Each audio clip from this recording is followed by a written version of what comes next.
What's up, Carnival Spirits? It's DJ, and I'm back up on YouTube today for another live stream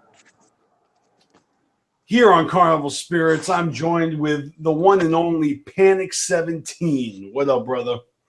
What up? How Nothing you much, just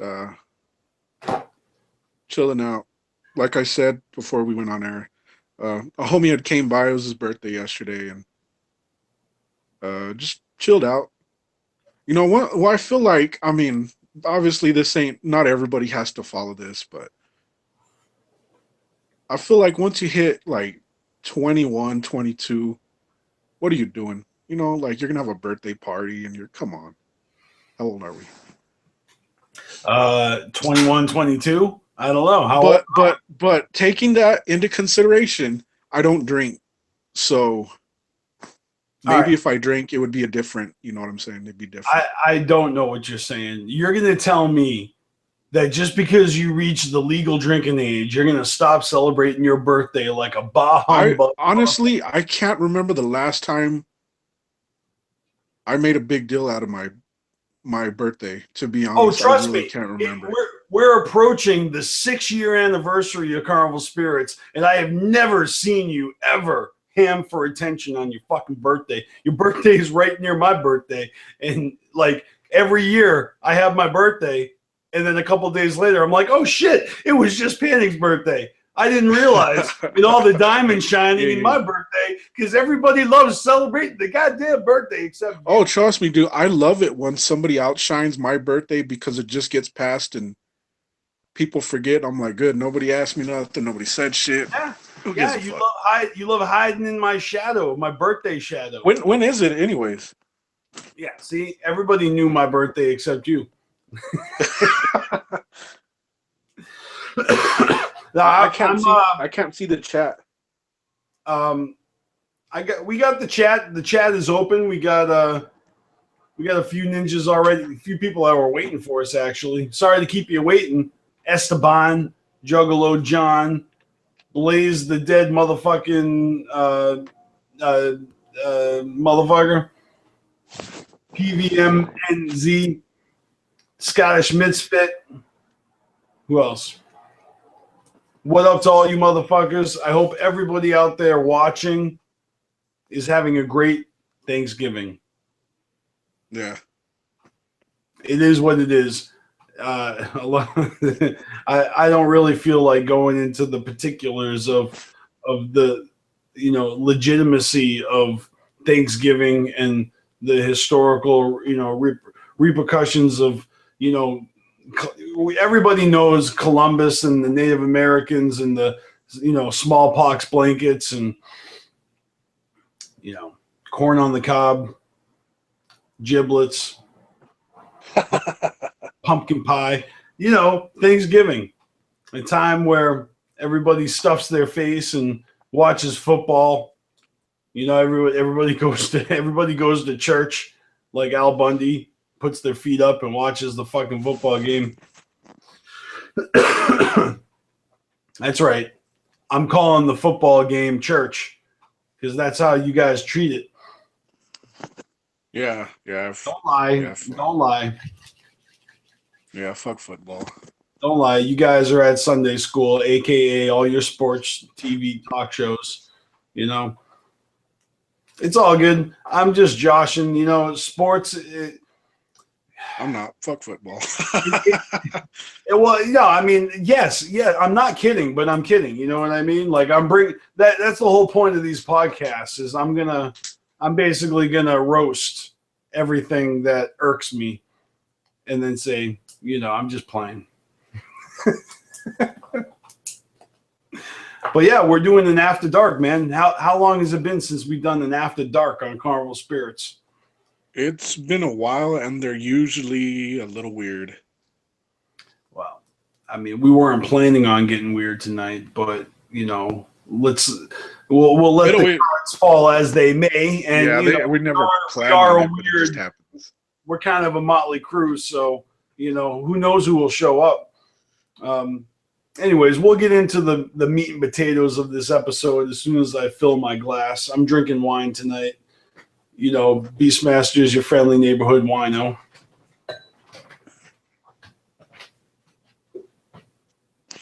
Yep, and I'm over here clean as fuck. I'm sorry, what'd you say? You're over there eating kale chips? Clean? Oh no, God, no.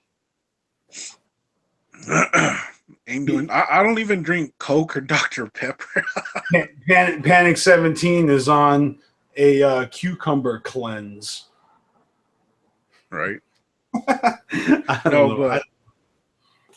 but healthy shit is gonna come. I just don't know when. Within a month or two, I'm gonna try that. But we'll cross that bridge when that comes.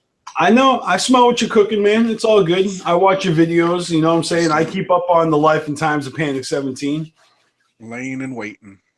Mm-hmm. And waiting to hear more about the goddamn new card, man. That's the other thing I'm trying to distract myself from. And I know they're not gonna say anything. You know, we got the card, and I'm thinking Juggalo Day. We'll hear more about it, maybe. You know what? Juggalo Day is an awful long time from now. Yeah. We're definitely not going to hear anything about it this year. You know, they've given us already the name, the face, and they've given us this write-up, which I've got in front of me. So I'll read it for all y'all 17 viewers. Cha-ching. This is what the write-up says. And we're talking about the wow, I'm fucking it up already. I mean, I know it's Fred Fury, but it's the fearless Fred Fury. Okay. I almost said fabulous. But that, you know, Fabulous is a really dope song from that fucking maxi single off of Chicken Hunting, you know, Riddle Box. They got that song Fabulous, and then they used it on the menu option of the Ray Day DVD that you got for free if you did this thing back in the day that was really dope, and it had all the episodes of fucking The Shaggy Show on a fucking CD-ROM. I made a video about this. Longtime subscribers to Carnival Spirits have seen me make my Ray Day DVD. I'm sorry, DVR, fucking CD-ROM. My Shaggy Show CD-ROM Ray Day fucking video. Give me a break. It was like 6 years ago. What? We've been doing this YouTube shit on Carnival Spirits for 6 years. Maybe a little less for you, Panic, because you joined what, like a year and a half in? Yeah, probably like 5. Maybe less. What, like 5 months, you mean? Yeah, it was about 5 months. I don't remember, but I would love to go back and like look at the timestamp of your first videos and just see like what the month and year was. I'm not sure the month, but well, actually, I would say maybe I started doing videos around March or April of 2011 because I remember the videos that I was going to do it, or one of the videos I did it on is hatchet attacks. I was going to go. So, and then a few months later is when you hit me up about joining Carnival Spirits. So yeah, about 5-6 years. I remember some of the first videos you made on this channel were so weird and different. You made a video about murderers. Do you remember that? Yeah. Juggalo murderers. Yeah, because at the time that's what was the hot topic. Yeah, but I don't know, man. It's just funny. Because this community has fluctuated, you know. There's been a lot of people that have come and gone. And there's a lot of people on this channel that some of them are very active, some of them aren't, you know, because people fall away from it. I actually, you know, I come and go. You know, I get more active. I back away sometimes. And sticking with Saturday live streams has been really great, you know, to keep me connected to this channel. If I didn't have the Saturday afternoon live stream, I would definitely feel disconnected from this channel. And I wonder, how this channel would sustain itself if it wasn't for a weekly live stream where, you know, every weekend I turn this shit on and there's people waiting. I mean, we have all these familiar faces in the chat. By the way, spoiler alert, we're getting a little nostalgic because of the fact of it's being Thanksgiving and all. You know, I'm spending tomorrow with my family. You know, I'm going to my hometown and, you know, probably have some food, watch a movie, play a game. I don't know. Typical family bullshit Thanksgiving, you know. All I know is I got the day off on a Thursday. What? Yeah, no, that's what I was surprised. That our whole store got the day off. But I was telling everybody at work, I was kind of joking around saying, we got Thanksgiving off because they're going to make us work Christmas. And everybody started laughing. I'm like, yeah, it's funny, but I wouldn't put it past them. But hopefully I'm wrong. So what, is that the official word going around? You're going to be working on Christmas, you think? I doubt it, but I wouldn't put it past them. My store is closed 3 days out of the year: Thanksgiving, Christmas, and New Year's Day. And there's like a handful of other holidays where we close early. But you know what I mean? Closing early is like, it's just like 4 hours early. It's not that big a deal. Right. I'm definitely over this year, and I'm ready to start on next year.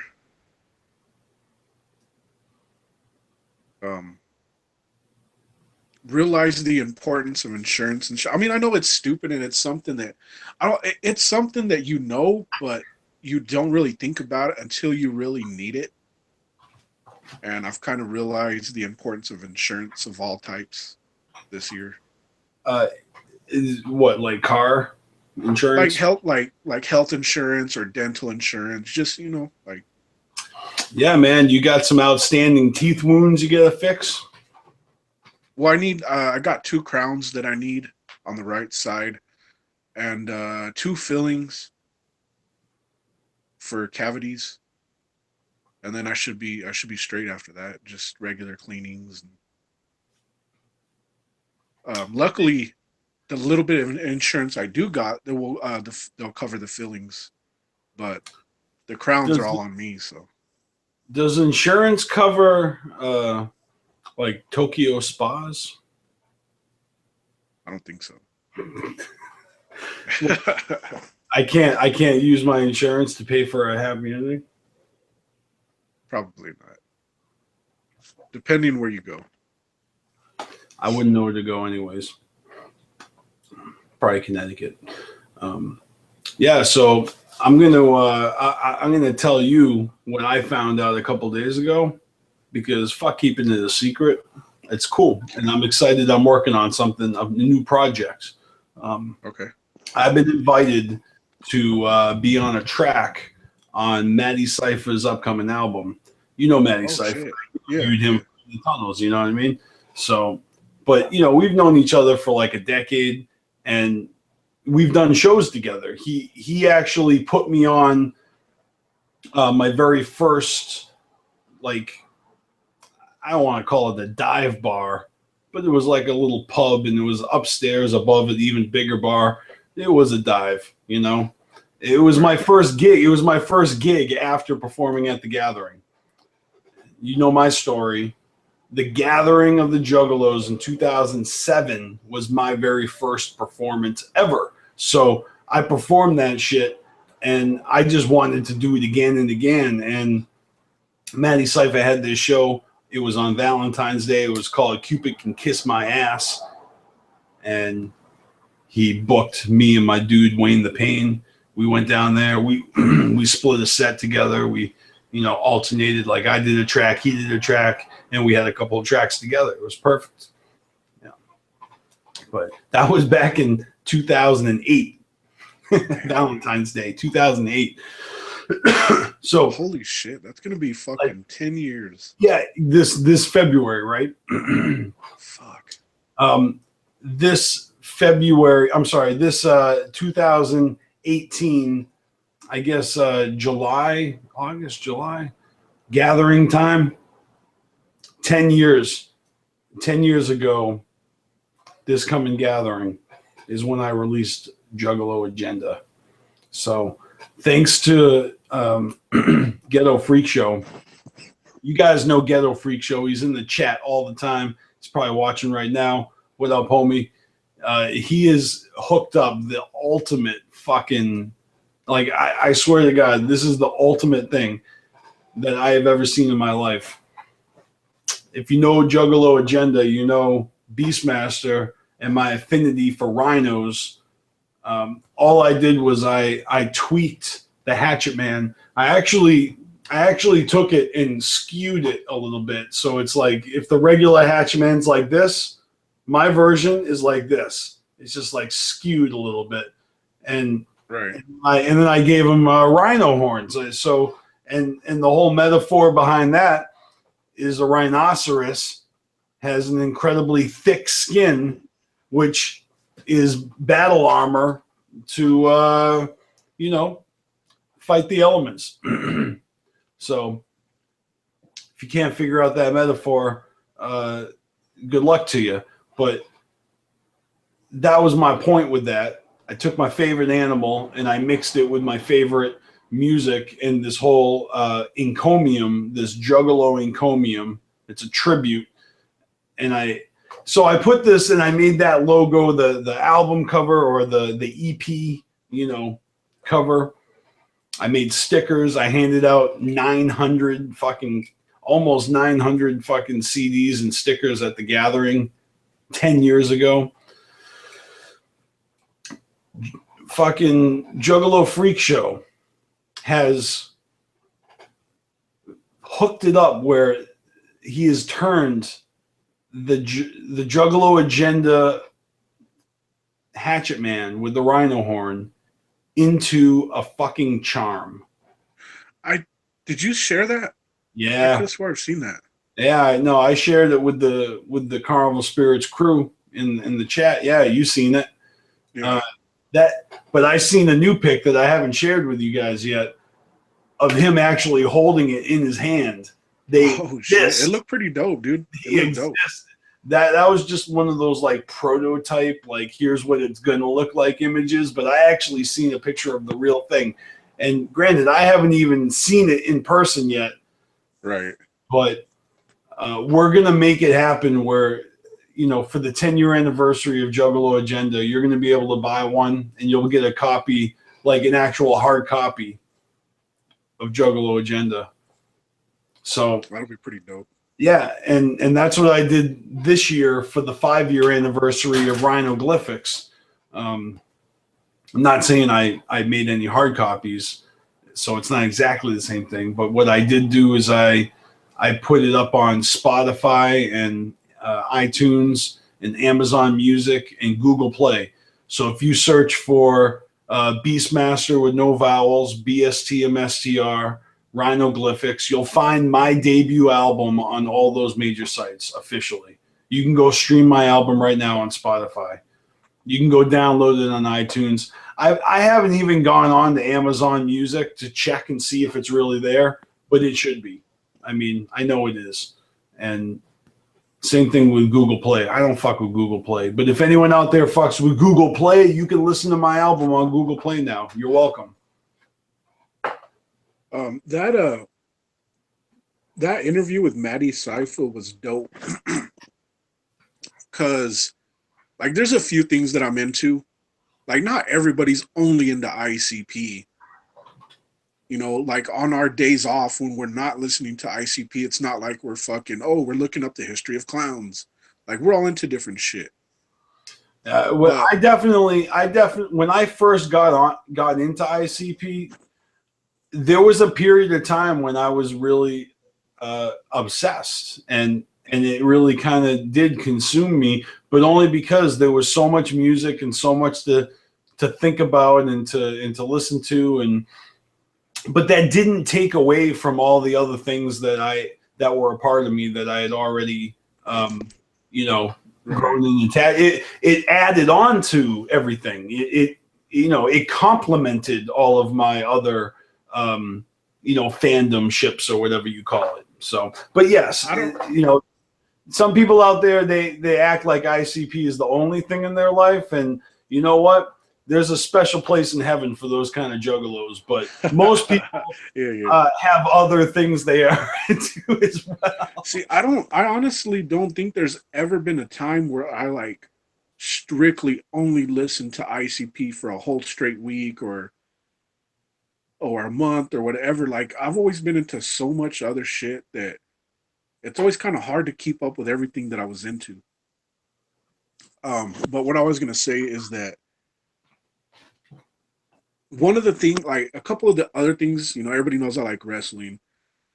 I've told people I've been into tornadoes and extreme weather, but ghosts and shit like that, like I've always thought that kind of stuff was dope. There was like an abandoned school where we live, and we went in there. We kind of walked through it. It's not haunted; it's just abandoned.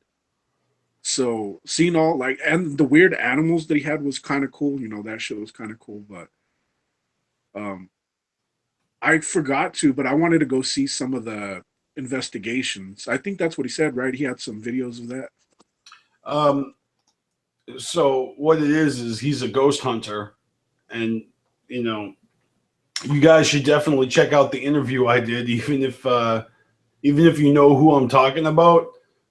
My interview with him turned out to be like an hour and a half long, so I cut out like half of that shit, shortened it as and just put the most interesting parts, because there was so much to talk about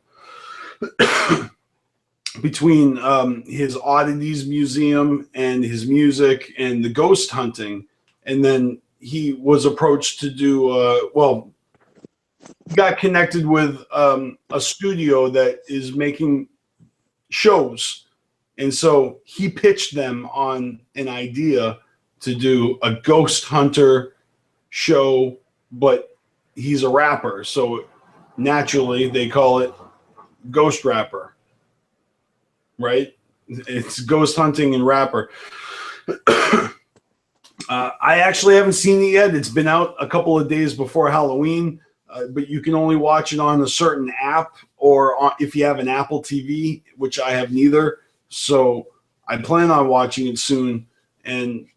But my news about Matty Sypha, that he's invited me to be on a track with him on his upcoming album, which I'm really stoked about because I've been wanting to do a song with him. He's a dude I've known, and I've made songs with a ton of people. Fuck Matty Sypha. Yeah, you know what? The funny thing is that Matty Sypha has done tracks with Isham. He's done tracks with members of Swollen Members, Jedi Mind Tricks. He's got like 10 albums out he made, or like 50. Right? Like, what does he give a fuck about a little comment on fucking YouTube? Yeah, nobody cares. No, but But no, but my point is that he's actually worked with a ton of people I know. He's one of those dudes where it's like we could have and would have made a song a long time ago. It just never happened, and it was always bound to happen. And now it's fucking happening, and I'm happy about that because he's a good dude, and I'm excited to see how that'll turn out. I don't know what the beat's going to be, but he told me who else is going to be on the track, and I was like, oh shit. If you know who this dude is, it's kind of there's like a 7 degrees, 7 degrees to Kevin Bacon thing going on here. All right, so it's going to be me, Matty Sypha, and Fury. And Fury is the dude who helped get Lars signed to Magic Ninja Entertainment. Bizarre and King Gordy. Man, I was one of the people that was kind of like, people are hating, whatever. I was excited, but quickly, I'm getting let down. So it's like I went from being super excited for Lars to like, you know what? It sucks. Well, Both of the you, songs that you I've heard so far only heard a suck. couple songs. I guarantee you're gonna listen to the whole album anyways, and you're gonna form your. Yeah. I mean, I'm gonna listen to it, but man, I thought it was gonna be better than what I've heard. Like, I hope that they're putting out the weakest tracks, and there's gonna be something better. Well, what the hell is different than 10 years ago? I mean, this is the tragedy of our lives is that we want to be entertained, damn it. And we want our entertainment to be fresh and not stale. And if it's going to be stale, it has to have a whiff of irony to it. We need to be able to laugh at ourselves, you know? Right. Maybe that's the problem is that some people are concerned about looking cool and coming off cool, and then you got people that are like breaking those those ideas to shreds by being weird and awkward. I feel like that's what Bizarre and King Gordy bring to the table is they bring a weirdness and an awkwardness to the table with their lyrics and their style that it's kind of like I don't know, it's the wicked shit, you know what I mean? It's their style of the wicked shit. Right. I don't dislike it at all. I mean, I see all the beefs and all the battles and all the arguments that everybody's having, and I'm just sitting here fucking sipping frog tea. I could give two fucks what people think about it. I mean, goddamn, when I was a kid growing up listening to music, what other people thought about the music I was hearing wasn't even a factor in my brain. You know, you hear music and sometimes you hear songs over and over again, like let's say on the radio and they play in, they got their rotation. And so there's like regulars, as a kid, I would hear a lot of, certain songs. So I would know who certain bands were because they would just get played. They were in that fucking steady rotation. What up, Sister Hatchet? Whoop, whoop. What up? So, Sister Hatchet, when you're listening to the radio and you just hear certain songs over and over again, they become familiar to you and, you just know it. It doesn't mean you like it or hate it, but you just know it. Absolutely. Santa Baby is stuck in my fucking head right now. It's not even Thanksgiving yet. What are you talking about? No. God damn it. All it took was one person just singing that line, and it's been stuck in my head. It's the worst thing to have at this time of year. Well, this is actually like the time of year for that to be stuck in your head, but no. Maybe for other people, not for me. So anyways, what are you all up to tonight? This is Carnival Spirits After Dark. So we're just chilling. All right. I'm drinking, Panic smoking crack. What I don't know what you're up to. I'm hopped up on the meth tonight. Oh shit. Gonna get my turkey gobble gobble on. Whoa.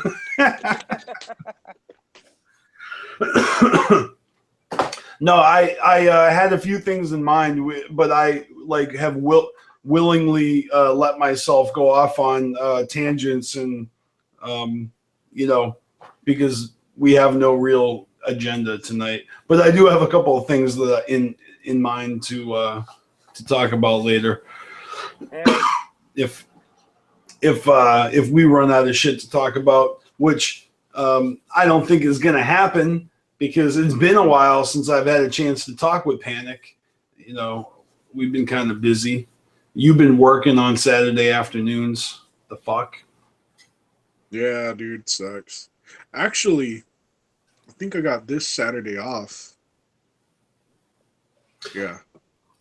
So about this Saturday, there's a chance that I might need someone to cover me, or it'll be a short episode because This Saturday is my 20th high school anniversary. Yeah, anniversary. Reunion. My 20th high school reunion is Saturday, not anniversary. Damn, does that make you feel old? No, that I feel old enough. That doesn't make me feel anything. Okay. I mean, I had my 10-year this year. I didn't even go. No, you didn't, you motherfucker. I'm no, going. like they were care. trying. They were trying, and I thought about it. I was like, you never know. I might see somebody there. Cool. So I was like, you know what? I might just go. And like they were trying to gather people together, and not enough people gave a fuck. So it didn't really happen. And then I realized like we were gonna have to pay. And I'm like, fuck that. I'm gonna pay to hang out with people I'm not sure if I want to be around them. You gotta chip in for it. You know, it's like the red cup at the party. You gotta chip in. Yeah, I guess I didn't realize that, so I was like, all right, I'm good. Well, I'm a panic on that. I've already paid. You know what I'm saying? I've got my admittance already taken care of. I'm gonna go get crunk with my old high school friends. Whoever shows up, probably nobody. But I'm wondering, and only if you guys care, and I'm talking to you watching, and let me know in the chat right now. Yes, we think you should go paint it up. Oh my God, that's not what I was gonna say. And you know what? You know what? When my 10-year reunion came around, this is really funny. I've told this story before.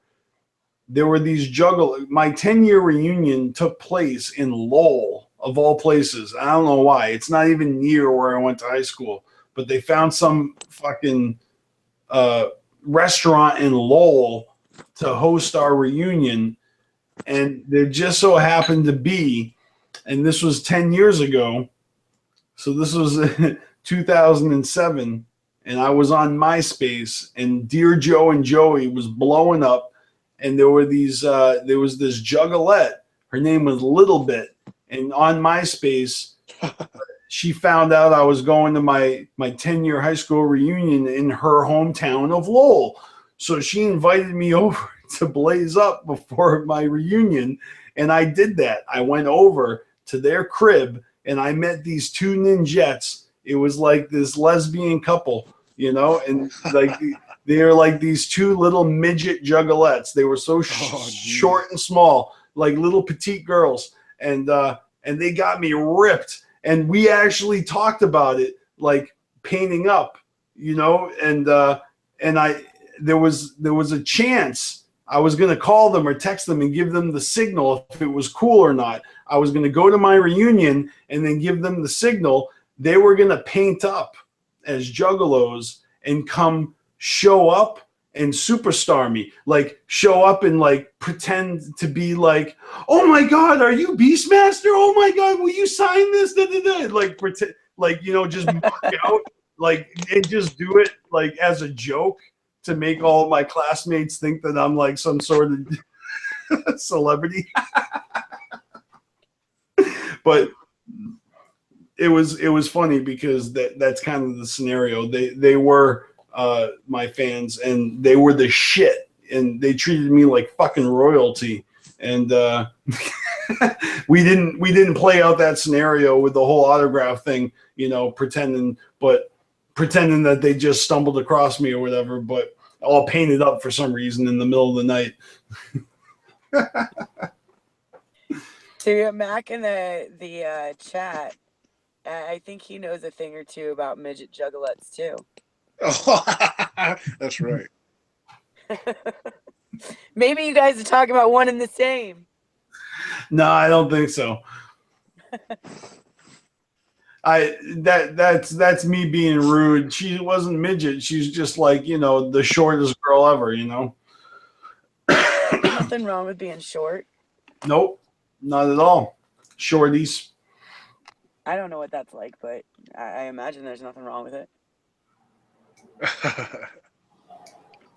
I don't trust him. Yeah, I don't trust him. You know, there's nothing wrong with midget chicks. Bridget the midget and Big Money Rustlers. She's the shit. There was at the gathering when we all went, there was some midget. I don't know if she was a porn star or what, over there by the Busey bus or something. If she was by the Busey bus, she was probably some sort of Yeah. walker. Yeah. Some sort of performance artist. Mac and Hose. Mac and Hose.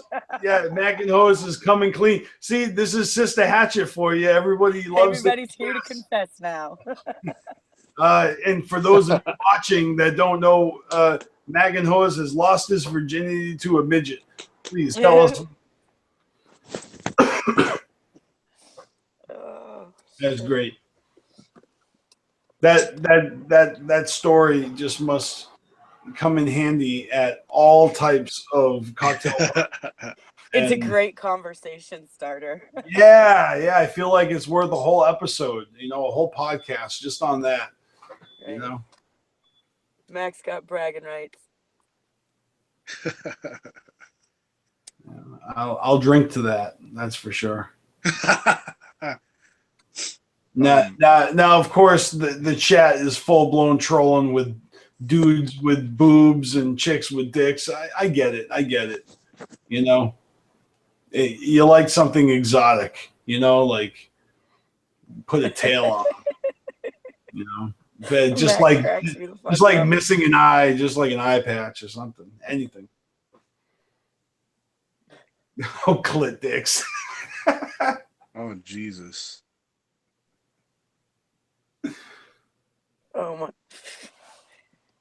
I can't even repeat some of this stuff. Yeah, they're horrible people. Bunch of degenerates. Hey, you're talking about our subscribers. Come on. Hey, I resemble that remark too. So takes one to know one. So I'm not sure what's going on. I've made a video on this a couple of times, and I'm not gonna make another one. But for those that did know, Crazy Mary Dobson, who was with Madman Pondo, used to be like, she used to fuck with, JCW. She used to be a juggalette. But then I noticed that she had covered up her Hatchet Man. I don't know really what that means. She's with WWE, so maybe because of the gang label, they made her cover it. Maybe she's just not into it anymore. I don't know. But I do know she has made it up the ranks instead of being on NXT, which is an internet-based wrestling show through the WWE network. She has surpassed that, and she's now on television or cable, and she's on SmackDown now. So I don't know what the deal is with her, but yeah, there's that. Oh, I love how you always bring her up because I don't want to forget her, those memories of her in Madman Pondo.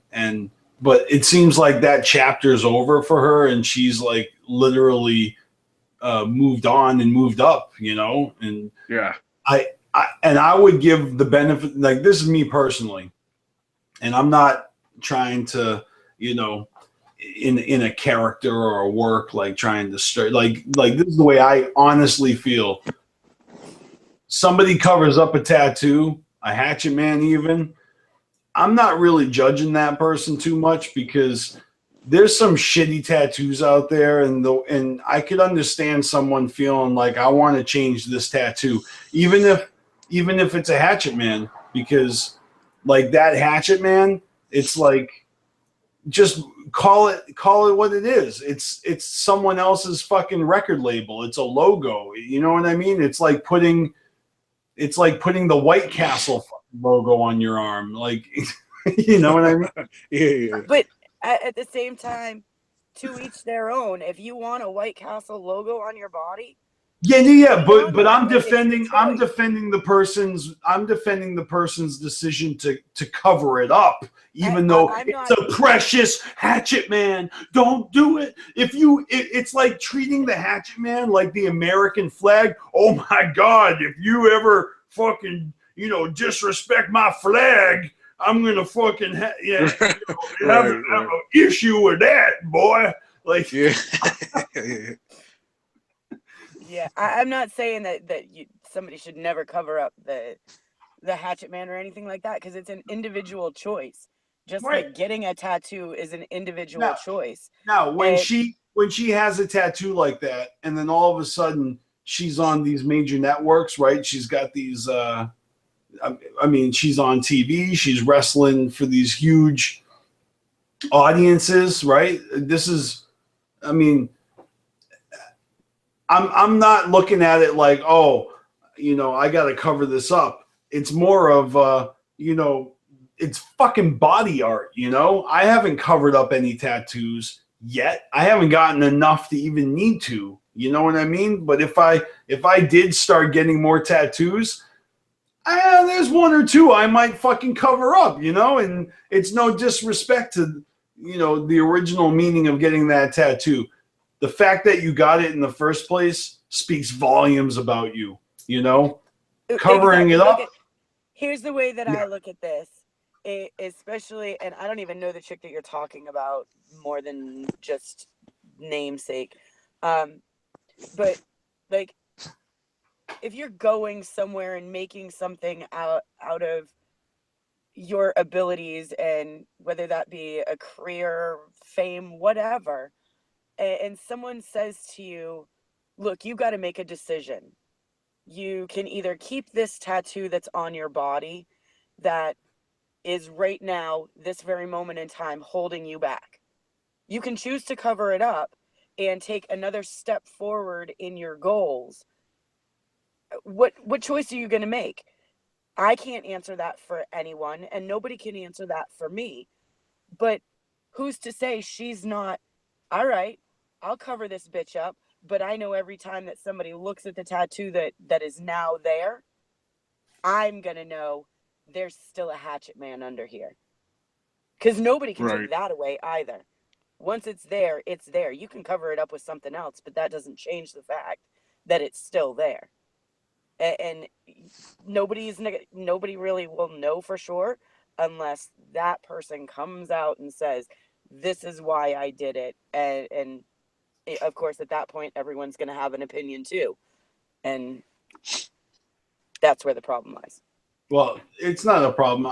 I'm saying that I give her a pass because her star is rising, so she's well within her rights to do it. Now, if I can play devil's advocate,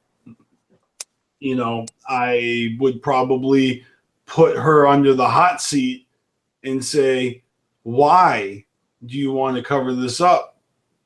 What's your fucking problem? Does it have something to do with us being gang related? Or is it that, your boyfriend was a juggalo and you broke up with him and now you're going to cover that shit up because you don't want anything to do with anything that he has anything to do with? The type of fucking, you know what I mean? Like, it's all personal. It's all her personal relationship with other people that, are connected to, you know what I mean? So that's why I give Exactly. her a pass, because that has nothing to do with anybody. Like, Exactly. It's her choice. And for her own reasons, regardless of what that reason is, it's nobody else's business anyways. Right. I mean, I was just wondering, cause like, so I don't know if Sister knows, but she's a wrestler. WWF, WWE, same shit, whatever you know him as. Yeah, Um, I knew that much. I kind of fell out of the whole wrestling thing, you know, right. many years ago, but but she used to be known as the chick who was, she's dating that guy? Oh, see, that's the other thing, man. Like, I knew that they had their jokes that she was young, and I thought about it, but I didn't think about it until I realized, like, she's like saying now, oh, I'm 21, I'm 22, and I'm like, holy fuck, Madman Pondo, motherfucker. Like, they weren't fucking around. But, I mean, I guess what I was just wondering was that, like, just why, you know? I mean, because there was a couple of times that she had been on TV and wrestling with it. And then all of a sudden, I just noticed that it was gone. But with WWE, they're very controlling. Like, okay, let's say Beastmaster's a wrestler. You're wrestling for 2 years, and you're like, you know what? I'm going to cut my hair. I want to spike it. And then all of a sudden, they call you into the office. Why did you cut your hair? All right, well, you're going to be suspended for a month now because you cut your hair. Like, they're that fucking controlling. Dude, So that's I wouldn't fucking put bullshit. Yo, fuck them. You know what I'm saying? Tell me what to do. Hey, Right. God damn it. Yo, I ain't having none of this. You ain't playing Beastmaster like that. Like I'm channeling my inner rock over here. You ain't gonna play me like that. Fined $10,000. Hell no. and that's why I never became a wrestler. it's pretty fucking it's crazy. Yeah. Well, you know, you just reminded me of a really funny story. It's not long. When I think I must have been like 21 years old, living in Salem, and I took this chick out on a date, and she was like 2 years younger than me, you know? So she's like 19 years old. She's under the legal age to drink alcohol. We go to this restaurant, which is a really nice, well, I considered it nice for the area, but it was this Thai food restaurant. No, it was a Thai food. My bad, Olive Garden. No, it was this dope Thai food restaurant in Salem and Bangkok Paradise. I used to go in there all the time and order, you know, like Long Island iced teas and shit, you know, or whatever the fuck. And I just get these, you know, mixed drinks and get shit faced. So I take this chick on a date. We go to this place to have dinner, and I never been carded there in my life. I'm 21 years old, you know. I bring this chick in there. We order our drinks, and we get drinks. What I'm saying is that we ordered her an alcoholic drink, and I knew we weren't going to get carded because it was like my fucking, you know, this is the place, like my Cheers. They didn't actually know my name, but you know, because they were all like Taiwanese or whatever. But so anyways, here's the story. We get served our drinks. We're drinking our drinks. We're having some dinner. And then this chick says to me, and granted, it's not packed. The place is like virtually empty. So it's just us and a couple other customers and then all the fucking staff. And in conversation, she says to me in loud, like, you know, volume, not in a hushed tone whatsoever. She goes, I can't wait until my birthday or I'm going to be 21 years old. Oh, Jesus. Yeah, I don't remember exactly how she said it, but she articulated so perfectly that she wasn't 21 yet, and she already had a fucking alcoholic drink served to her. And needless to say, yes, next time I went back to that bar, they fucking carded me. What the fuck? Oh, fuck. Was she blonde? Nope. Okay. That's important. She has since gone on to she's married now. I think she's married with a kid. She married like this Chinese guy, and I think they had a little genius baby. I remember I like Chinese food. I went to this Chinese place. Thai food, man. It's all about pad Thai and Thai food and vegetable tempura, but I digress. Go ahead. I don't think I've ever had Thai. But basically, I went to this Chinese place so many fucking times. They literally asked me if I wanted a fucking job there. And I turned it down because I knew I made too much. You know why? Other job you know why, man? It's because you were high as fuck and your eyes were all squinted and they were like, oh, wait. Brother. They're like, we think you might work well here with us. They're like, no, Dude, wait a minute, no. I should have. It would have been good to know how to cook that shit, and I kind of regret not taking that offer. You would have been getting paid to learn how to cook these meals. Yeah, dude, it would have been dope. Well, look, all I know is that my best friend works at McDonald's, and every time I go to visit him, he hooks me up with mad food, and fucking, to be honest with you, Happy Meals toys as well. Anything Star Wars, or not Star Wars. They don't do Star Wars anymore, but Batman, Ninja Turtle, superhero related, you name it, Minions. I got all that shit. I hate to interrupt, but I have the PlayStation View going on right now, which is like, you watch cable. Yeah.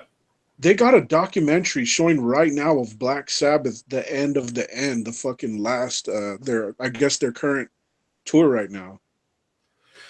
Is it their very, very last show or something?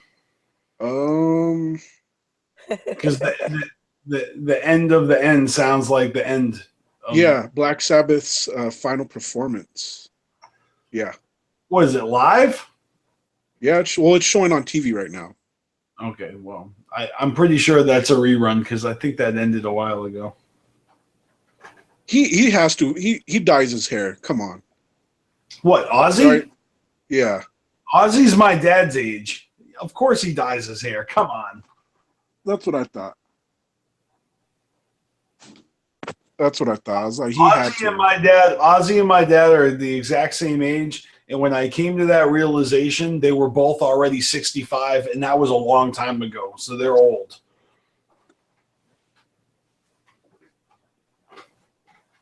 I heard that he has like people singing for him, that it's not really him. I mean, I don't know how legit that is, but that's what I've heard.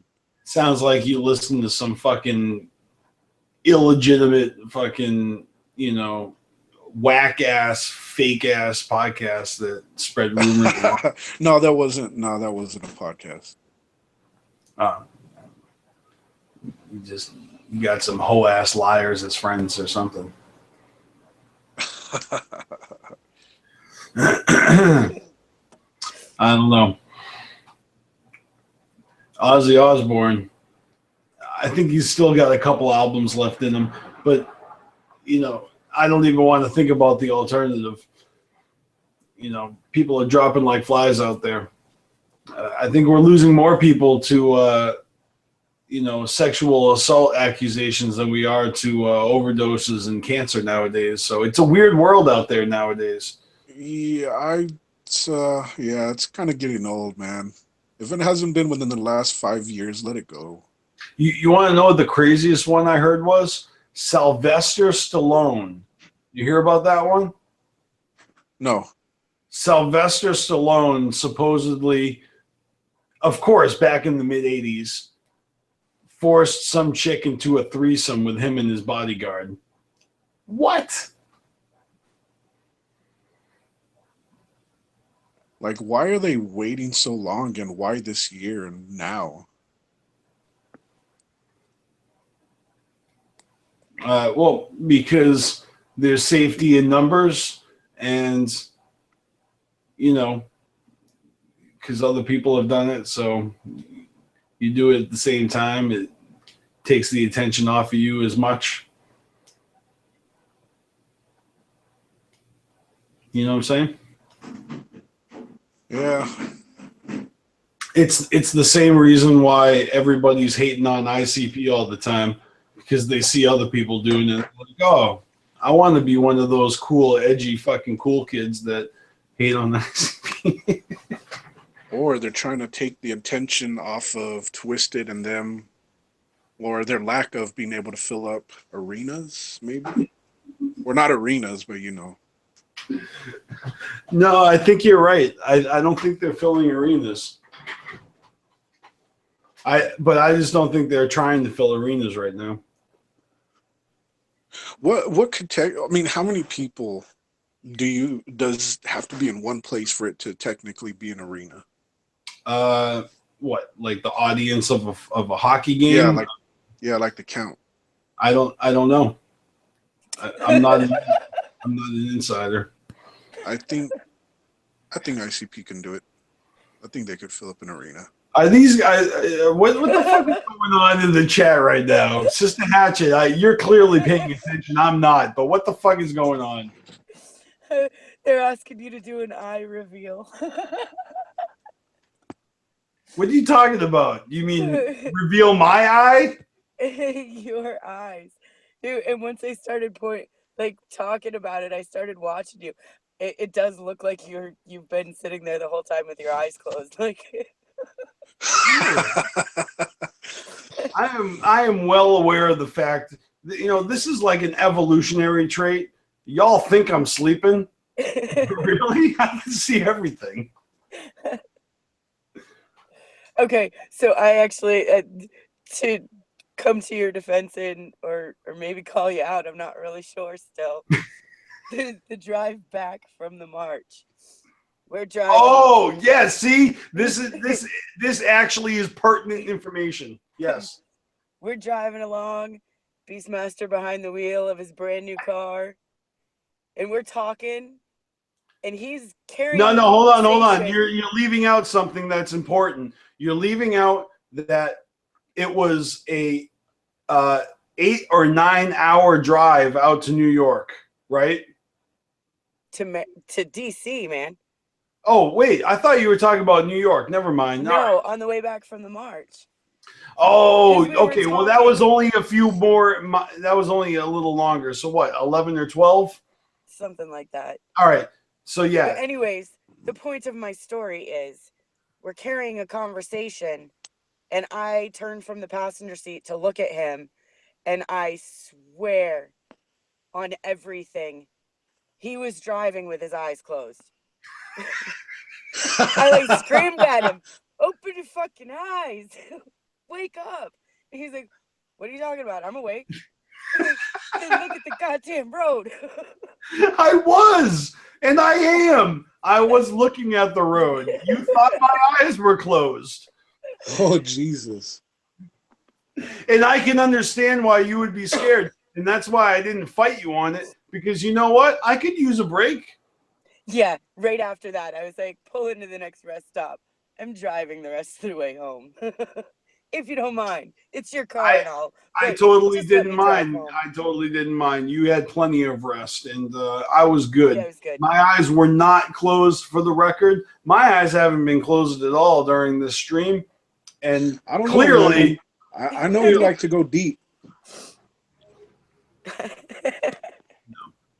I mean, I don't know what happened at the march, but I could just imagine. Look, my eyes are wide shut.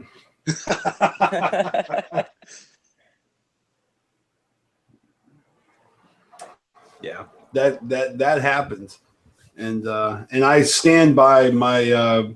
I truly, that came out of nowhere. When you were like, "Open your eyes," I'm like, "What the fuck are you talking about?" I swear to God, I was watching the road. I was fine. I was cruising.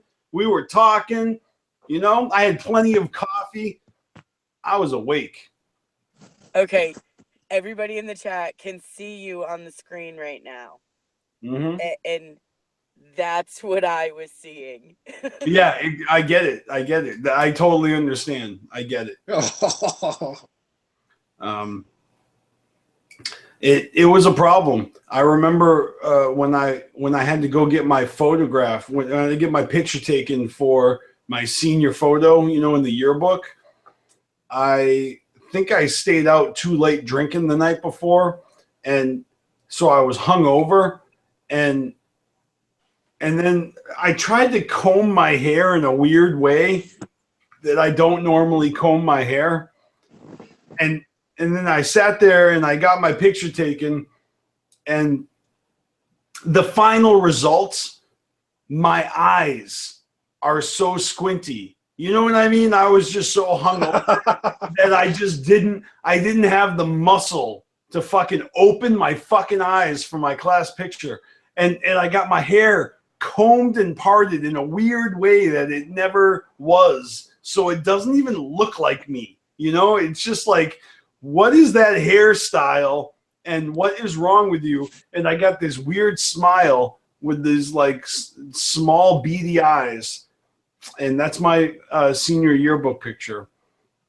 So I think I have one of those pictures too, but I mean, every one of my pictures from school is fucking like needs an explanation. Like, okay, I can explain. You know, one of them involves a mullet and overalls. Oh man. Yes, and you know what, teacher? No, I'm not even going to tell you. I'm not going to incriminate myself any further.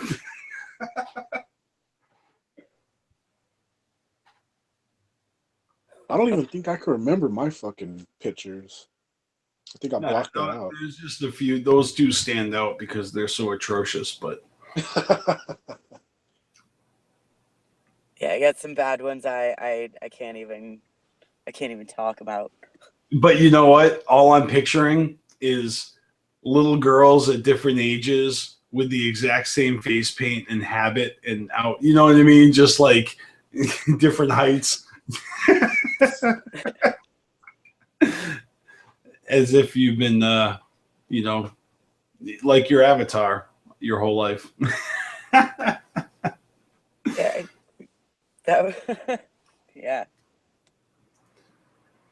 Holy shit, we've got fire and ice and trees and avocados and more fucking ice. I mean, diamonds.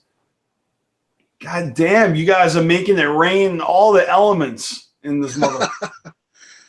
You're going to fucking call Captain Planet. Yeah, eggplants. Well, you know, it's just... the world's not complete without a little eggplant. Oh, I think there's...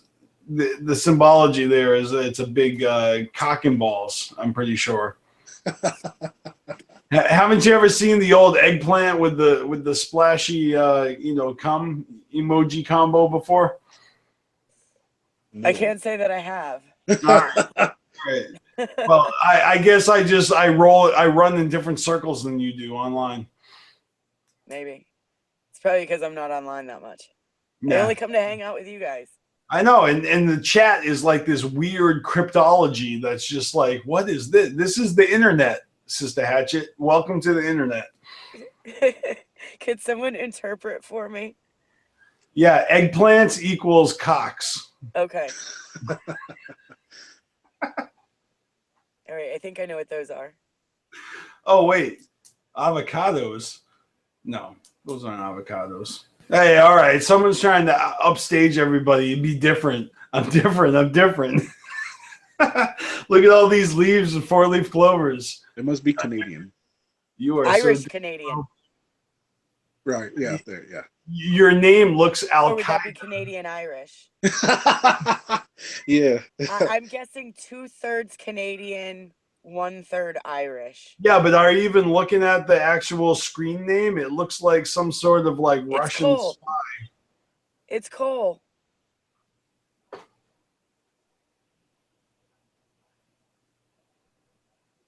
Did you do your homework, Cole?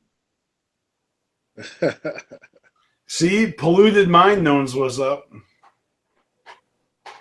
Oh, that would suck to be in school nowadays. I can just imagine. Well, I just Like, had I remember on the internet. Phones were a distraction when I was in school. Nowadays, I feel like they need to have kids like strapped with their arms, you know, up like this, and You had just put phones like in a school? screen in front of their Yeah, face. that's what I was like. Whoa. What? Okay, that ages me. What did you mean phones in school? When like people actually had cell phones that they carried around. Well, okay, let me rephrase that. Cell phones were around when I was in high school, but it wasn't like it is today. They weren't smartphones. Smartphones didn't come around until the 2000s. But back Were they in the the ones that were like in the bag with the little? Look, back in the 90s, man, there were StarTechs, there was The ones in the bags, yeah, like Panic said. I'm glad somebody knew what I meant. But Yes. but you know, there were also pagers, and there would be people that would get on their phone and they would And text by paging. Yes. they would text by page, and yeah. But you know, have you ever seen that meme that showed texting in the 90s, and it was all like little like folded up triangles of paper, and those little Yep. footballs, the notes, you know, people would write on paper and fold it up and pass them, you know, and that was texting in the 90s or the 80s and the 90s, and maybe even the 70s. I mean, hell, I think they might have even had paper in the fucking 60s and 50s. I'm not sure. I wasn't alive back then. But according to shows I see on HBO. Hell, when I was in school, once we got into high school and were allowed to actually use pens and not just pencils all of the time, that was the shit, man, because we could write notes and roll it up and stick it inside the pen and be like, hey, can I borrow your pen? Or, oh, you needed a pen? Here, I have one. That was our version of texting when I was in school. That is sick. See, you know, it's like you probably had that type of like teacher that would catch you if you were passing a note. So you really did have to hide that shit in the pen, didn't you? Oh, hell yeah. My high school was known as the Pink Prison. Oh, geez. Yeah. It was like an outdoor courtyard with 4 like corridors, 2-story corridors that all of the classrooms opened up to an outdoor walkway. And at the end of all of the hallways were these metal bar gates that they would shut and lock us into the corridors during classes. And it was down south, you know, beach community, so all of these beachy colors, and they painted that school something like 20 times trying to make it some coral color, but every time that they did, it would still turn out and it looked like it was like Pepto-Bismol pink. So it was Oh, just known as Jesus. the Pink Prison. Yeah. I remember it was weird because actually me and my friend were just talking about this last night. I remember, like, I'm 31, just for reference. Whenever I was going to school, there wasn't no safe spaces. I mean, there was anti-bully bullshit, but nobody really gave a fuck, and you still got punked out. But there was no protection unless you like told your mom or nothing. I remember in second grade there was this teacher named Miss Hickerson, and she had the short, I'm not even gonna try to look good hair. You know what I mean? Like I know exactly what you mean. she Her, we would catch her smoking cigarettes in her ride with the windows all the way up. That's how hardcore she was. That's hardcore. Like, goddamn.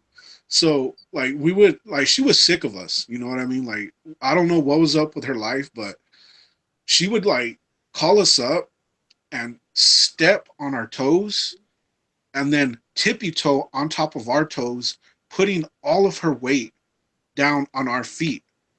And it hurt because we were like little fucking kids.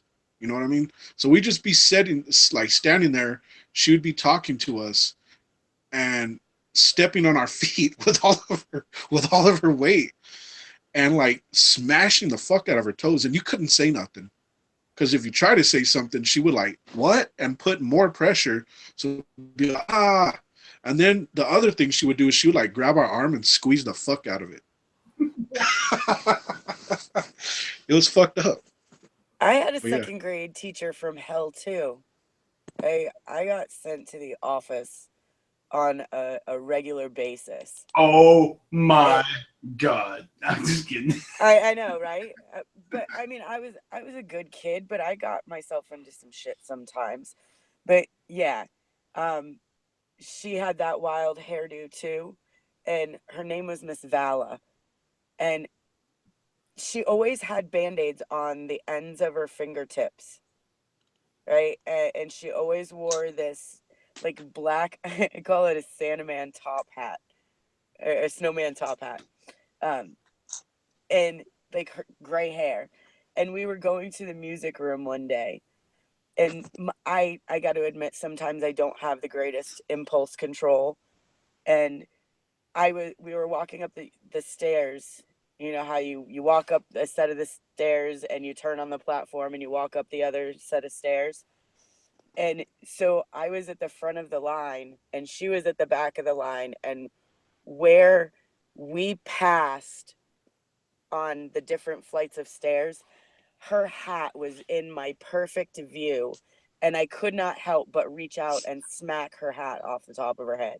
Oh, Jesus. And when when it went, so did her hair. And Oh, I shit. have never ran so fast in my life. And I knew that I was gonna just die that day. And from that point on, like, she hated me and did everything that she could to make my second grade year miserable. And it was like the very end of the year before anyone actually took notice of what was going on. But yeah, I got to admit, I started it all. I was the little shithead that knocked her hat and her hair off. Um, I can actually maybe top that story for second graders. My second grade teacher's name is Miss Duncan, and I have a memory of trying to show off, in the hallway and seeing if I could like take my jacket and like spin it around in a circle, and get like, that game where you try to get really close but you don't touch it, you don't knock it over but you get as close as you can, that kind of thing. right. Yeah. So I'm spinning my jacket, and apparently I was trying to get close but not whack my second grade teacher, Miss Duncan. But apparently I failed, and so that's my memory. That's the extent of what I remember. Here's what I'm told from my parents. Remember when you hit Miss Duncan, your second grade teacher, and you got sent to the principal's office and in trouble for hitting her? And I was like, no, you don't, like, there's no way to like explain what you're doing when you're doing something stupid like that, like, no, I was trying to not hit her by hitting her, you know what I mean? There's no way to explain, like, because you are trying to not hit her by almost hitting her. Okay, so no, wait, you haven't heard the punchline yet. It turns out that when I was in the principal's office and they were, scolding me for what I did, little did I know that Miss Duncan was pregnant. So I had this stigma of, remember when you hit your second grade pregnant teacher? Yeah, oh, Jesus. that's the story that's probably going to come up tomorrow at Thanksgiving dinner, like it does so often. Oh, I'm so looking forward to that shit. Oh, fuck. Sitting around with the family. It comes up way too often. It'll probably come up tomorrow. I'm willing it, I'm not. If it does, I'll let you guys know, but sometimes it doesn't. I remember in like second or third grade, I had this friend named Ranger, and he was kind of like the wild kid. You couldn't control him. He was one of those kids that listened to Metallica. He's just fucking like a crazy wild kid. I want to say Sandman. Isn't that the name of the song? Sandman or some shit? Enter Sandman. Enter Sandman, right. Enter Sandman had came out, and which has nothing to do, I'm just, point of reference and time. But there was like a span of a month or two when he was going to the bathroom all the time, because we had, I don't know if this is every school, but in our school, we had built-in bathrooms into the room. You had a boys' room and a girls' room.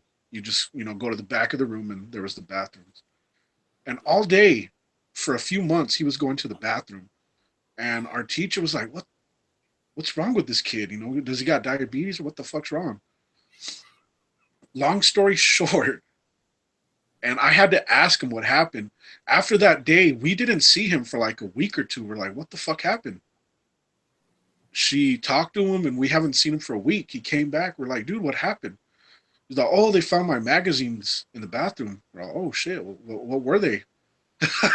He had, yeah, he had Playboys in the bathroom. And he would go to the bathroom and I guess go look at the fucking Playboys. Like, those little push boards, the ceiling, like you just push them to the side. Yeah.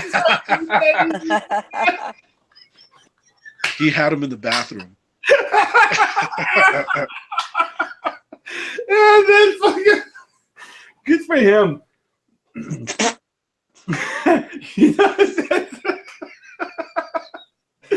Jesus.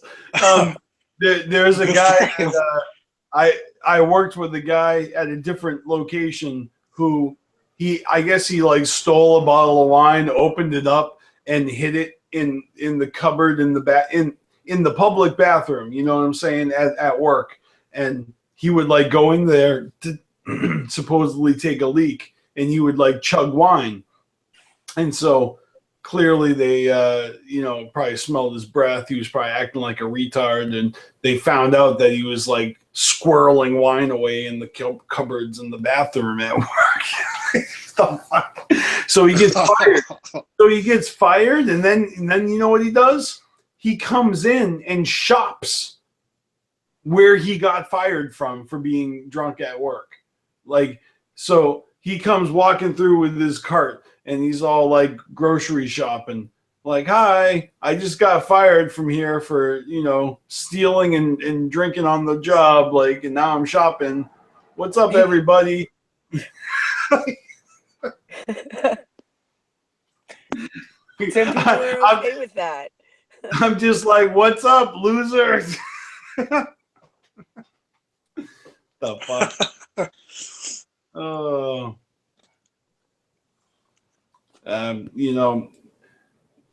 That was years ago. I've been doing this job for so long. I need to change the scenery. You know what I'm saying? I need to like rob a bank, go to jail or something. I need to change the scenery. Jesus. How long you said you've been there? God, it's been 4 or 5, 6 years, something like that. I don't know. Okay. No. It can't be 6. Maybe 3. No, 4. Yeah, you know what? You're probably right. No, I'm right. I know it's 4. And you know what? Everything kind of falls into place when you think of it and put things in context. Carnival Spirits is coming up on its 6-year anniversary. Little do you guys know, I was unemployed when Carnival Spirits started. And when I started on Carnival Spirits, I did not have a job. I was actually on disability. Holy shit. I'm just kidding. I had a job. I was working for myself. I wasn't on disability, but I did. What's that called when you get laid off? Unemployment. Yeah, thank you. Unemployment. That's what I was on. God damn. I wish I was on disability. Every once in a while, I wish I would get hit by a car while I'm on the job, and then I could like get myself a sweet pimp limp in disability and like free Percocets. All right. Sorry. If you could like that, if you could get money from unemployment, then holy shit, dude. Because I tried to do unemployment, and god damn, I felt like I was on probation or something. No, man, I just want to like. It's a lot.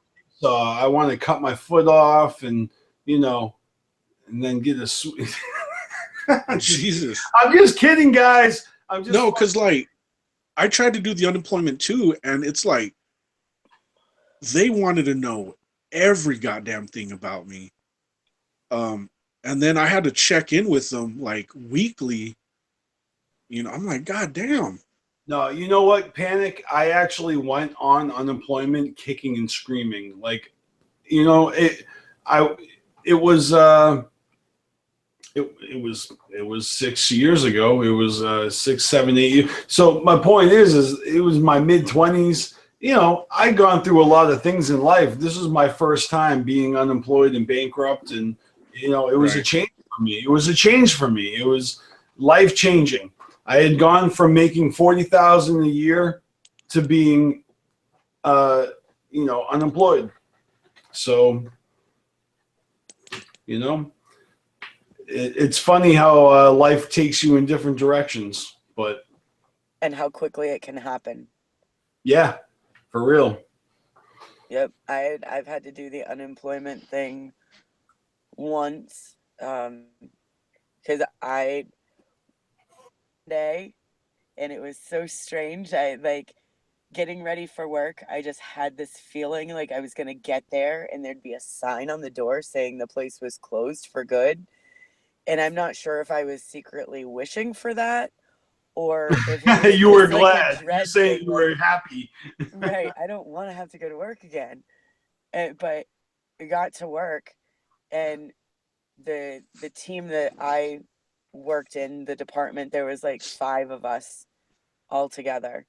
And like they pulled us into the CEO's office first thing and was like, look, everybody is being laid off. This is what's going down. You're going to be okay for unemployment, blah, blah, blah. But we can't let the people out on the floor know this right now. So we're going to ask you to walk straight through, go into your offices, get your personal belongings as far as like what you brought to work with you today, and please leave. You're going to be paid for the rest of the day. So the five of us had to make this walk of doom all the way through this crowd of like 60 people. And everybody is looking at us like, what's going on? What's going on? And we can't say a word. And all of us leave in complete shock and not even making it to the parking lot, and like cell phones blowing up from the people inside, like asking what's going on.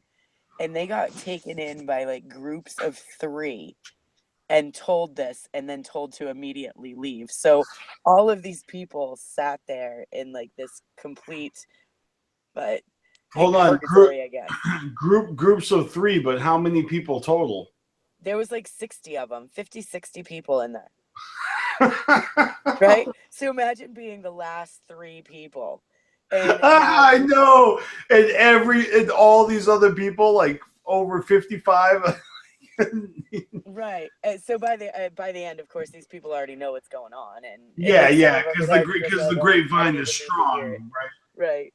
But yeah, they they gave us a 2 week notice of layoff, which was, anyways, not going to go into all the details or whatever.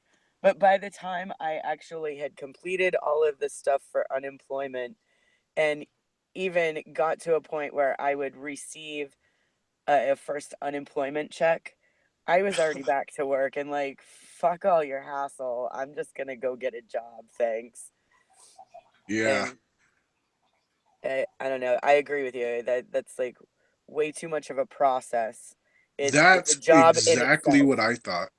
I'm It's a like, job in fuck itself. this. I would rather get a job than.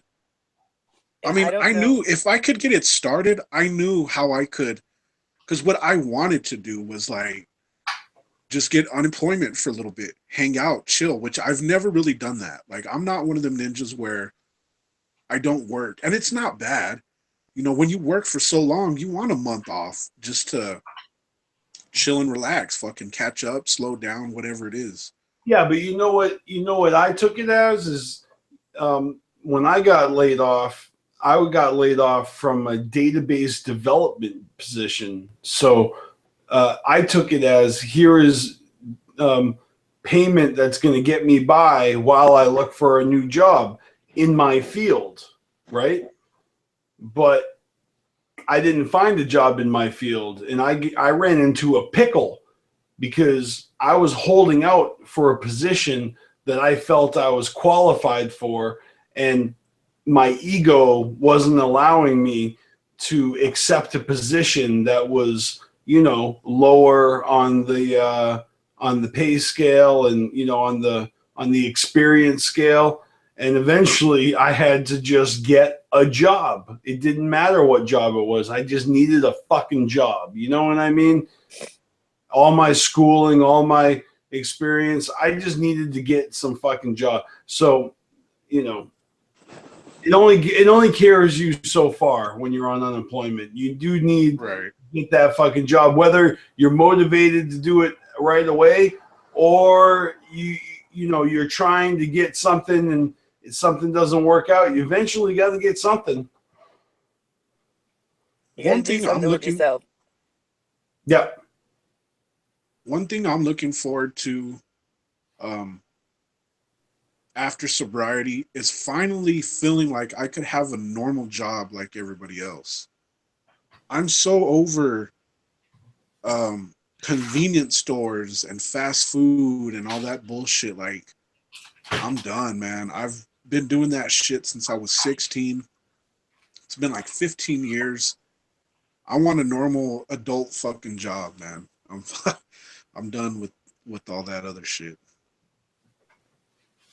But there ain't Cuz no it shame in doing that either, because there it all comes down to where's your end goal. Like, do you want to own your own business? Do you want to no, just no. have a good job? It Well, I know, like, I can't really say where I want to go, but I'm already looking at a place, and it's 50-50 right now because they do need somebody and it for the position that I want. But there's going to be some studying involved. There's going to be like a test to get into this place. Um, but no, there's definitely no. I actually think it's a good thing to have jobs like convenience stores and fast food, because I got homies who have never had a job like that. And when we go out and eat and I give somebody a tip, they're like, dude, fuck that. What are you doing? I'm like, nah, man, like, you don't understand. You've never had one of these jobs. Like, he don't understand giving somebody a tip. He's like, for what? They're not doing nothing. right. It's a matter of understanding and empathizing and having appreciation for what that person probably goes through Right. every day to Yeah. suck it up and go to work. And yeah, my roommate, same way. He's always worked in a production field where he's never had to deal with the public. It's just like a one crew of people day in and day out. And I have a long history of working with the public and customer service and caring about other people. Um, that's kind of just that's how I deal with people now. And he has now taken a job where he's having to deal with the public, and to listen to him come home and just rant and rave about how people act. It's like now he's finally getting a taste of the jerk that he has always been on that side of the counter. You know, Yeah. like I see the way that he goes in and treats someone in a store that's an employee, how that's changed since he's started this job that he does now. That's karma. Right. Well, you know, same thing. Spend a day as a waitress and you listen to all of the nitpicky orders, and you'll understand and appreciate why a good waitress or waiter or whoever deserves a tip. I said I want an extra large dark roast black iced coffee. Thank you. Oh God, I could just imagine how that place is. Fuck. A coffee place? Yeah, exactly. Fuck. Yeah, I've been that person getting my coffee at Dunkin'. Get it wrong, like nope, that's not what I ordered. But I I try to be nice. I try to be nice. Yeah. No, it's easy when you go to the same place at the same time every day and they're like, "Yep, it's you. Yep, it's you. Yep." You know what I mean? You get the same thing every day. Yep. That's Yes, that's what I like. the Duncans that I frequent know me, know my car, so it makes it a lot easier now.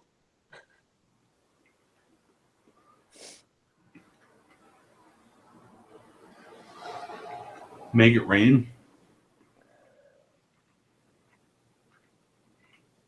EBT boys. What? I just Jesus. happened to look at the chat. I missed a lot. Yeah, it's still crazy. I don't know what you guys are talking about.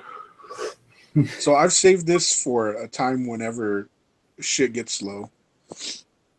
I seen that CPN did a screenshot, and he officially has 10,000 subscribers right now. Good for him. Mm-hmm. Isn't there something special? I mean, maybe I don't know, but isn't there something special whenever you hit 10,000? Like a plaque or what, like in general or for YouTube? for YouTube? I could be thinking, but I could have swore like something happens, like a plaque or something, or I don't know, when you hit 10,000. I could have Like the they number send wrong. you a plaque to hang on your wall? What? I don't know, but I could have swore that I've heard something happens whenever you You hit make it 10,000. sound like it's some sort of Nintendo game where you get like you get like a 2-up. Bloop, bloop, bloop, bloop, bloop. I know there's like you hit certain numbers and you get a plaque, but I could have the number wrong. Maybe not, because that is kind of low for subscribers on YouTube. What do you mean a plaque? You mean like a little icon next to your name, or? Well, no, like okay, so I like to watch the Angry Grandpa videos, and when they hit like I think it was like 1 million or something, they had a gold plaque. But see, they've already had plaques. Oh my like god! But hang on. if you hit a fucking million views, I wouldn't be surprised if YouTube sent you a fucking plaque. You know what I mean? It's no, but it was huge. But see, they've already had some before that were smaller. All right. So you're saying that that's a thing that you're getting plaques? Yeah. You hit a certain number and you get like whatever silver, gold. That reminds different me sizes. Like when I was on the soccer team in JV. We'd have these little end of the season dinners where they'd hand out awards. That's what I was thinking too. You want to know something? 4 years in a row, I won the Worm Award because. Oh my! There's some. Can you hear that? Dude, I heard that clear. What the fuck was that?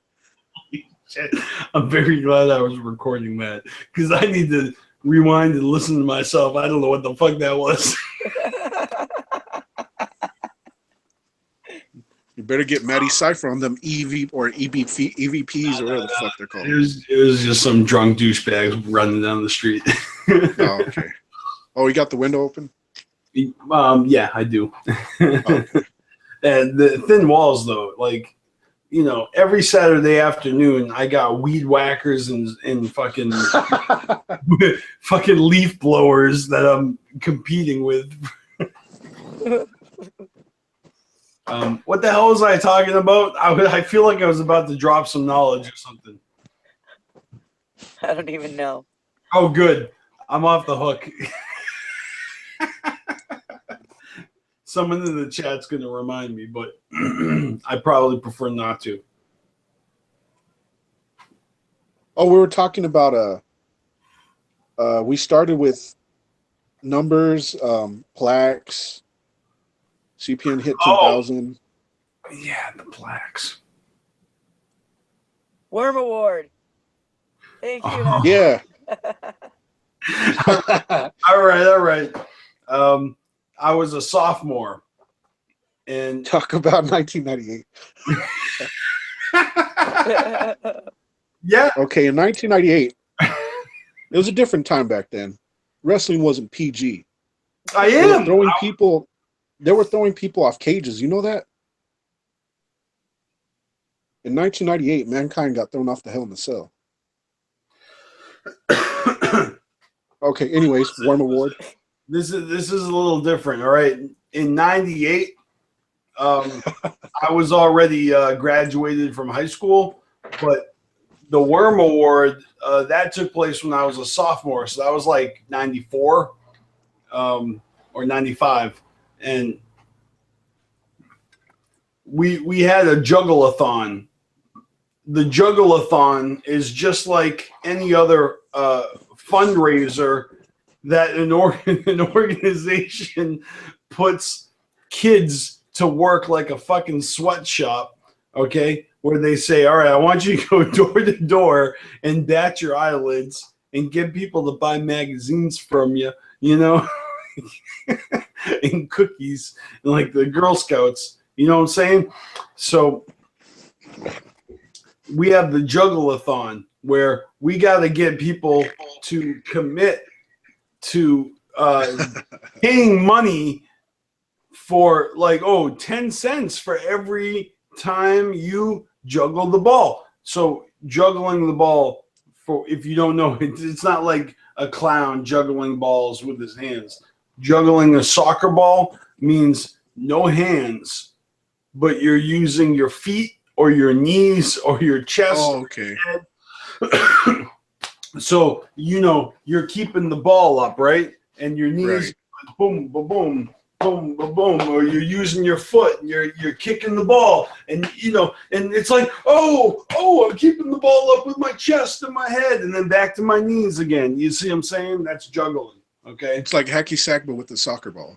Yeah, totally. But it's like if you're not relying on anybody else, juggling a soccer ball is a task. You know what I'm saying? It's not easy. I mean, it is, but it isn't. You know what I mean?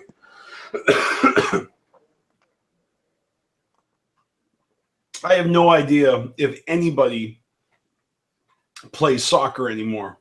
But this is the thing I did in my youth, okay? This is my youth, okay? Yeah. So here's the thing. We had the Juggalathon where everybody had people vouching money that they're going to donate, they're going to pay for how many times you can fucking bounce the ball before it hits the ground. You know what I'm saying? So the coach, he's got his whistle, and he's got everybody there, and everybody's got their fucking vouchers, right? Some people are fucking con artists, and they just have like 20 fucking thousand people that are all donating money. And other people are, you know, other kids, they got like their mom, their dad, you know, their sister or whatever, their aunt to donate 10 cents for every juggle. Anyways, the point is we have the Juggalathon, and Jeremy Allen won. He was the one that, you know, juggled the most balls.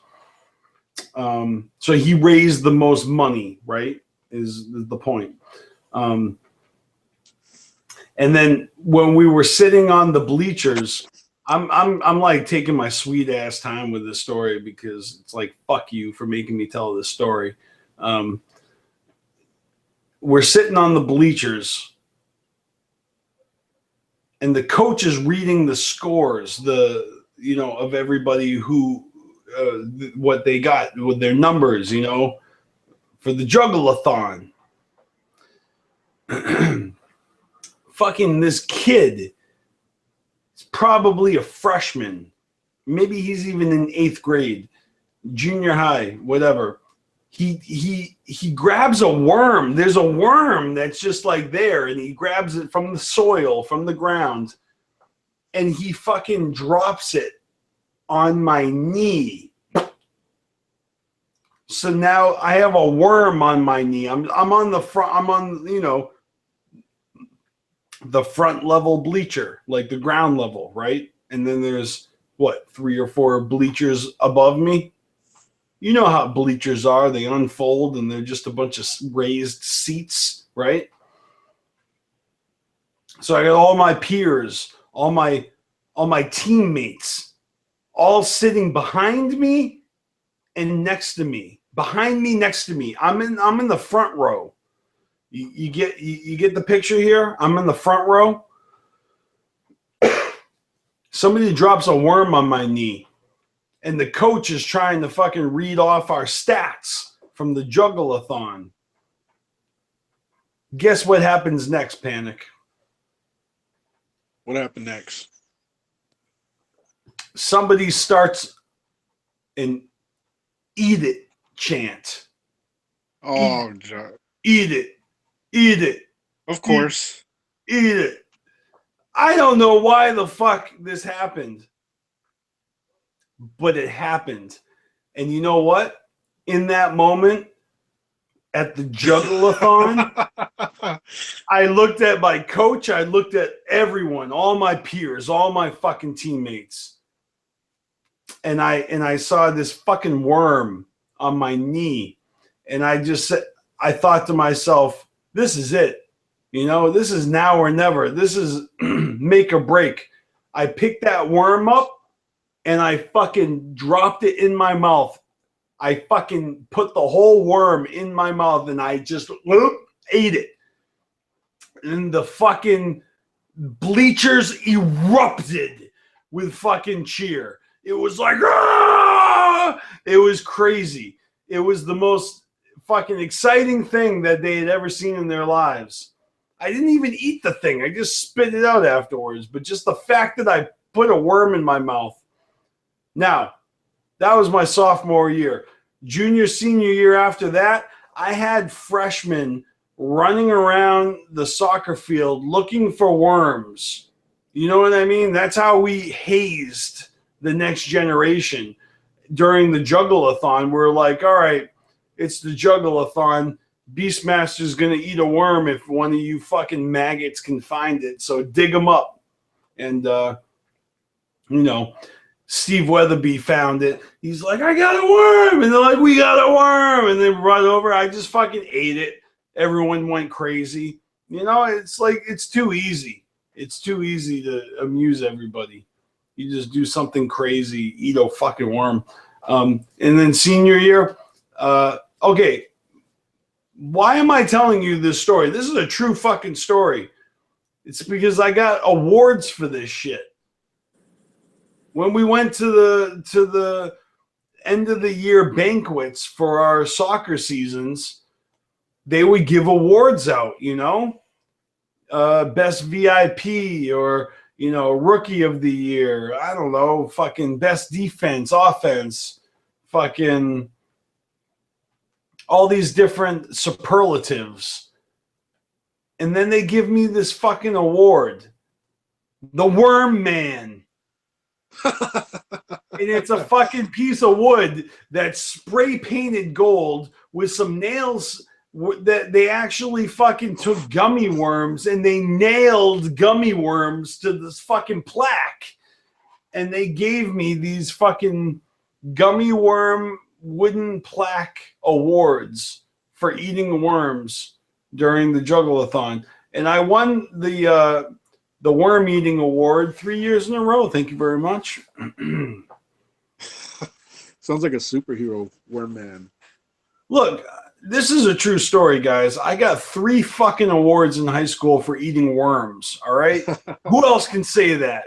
All right. This is real talk here. Worm Man. 3 times running. I love it. You can't make this shit up. You know, this was the 90s.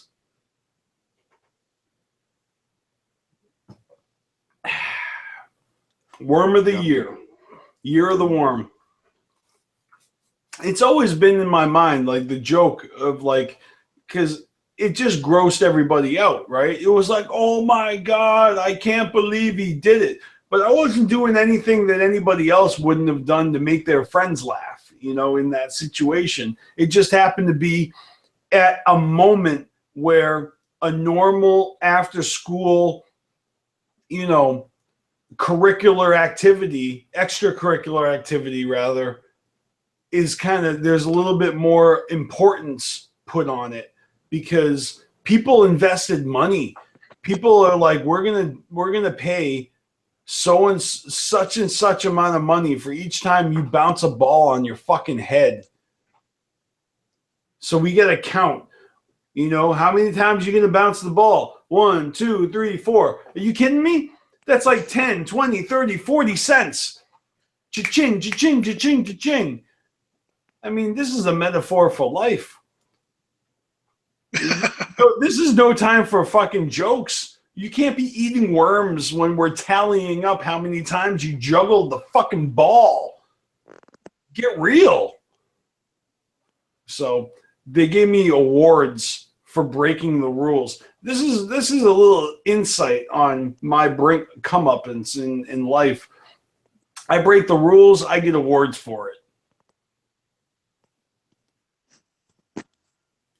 I'm rewarded for my for my rebellious activity. You know what I'm saying? Like I stray off of the beaten path, and they're like, you know, they fan me with olive branches and feed me grapes and shit.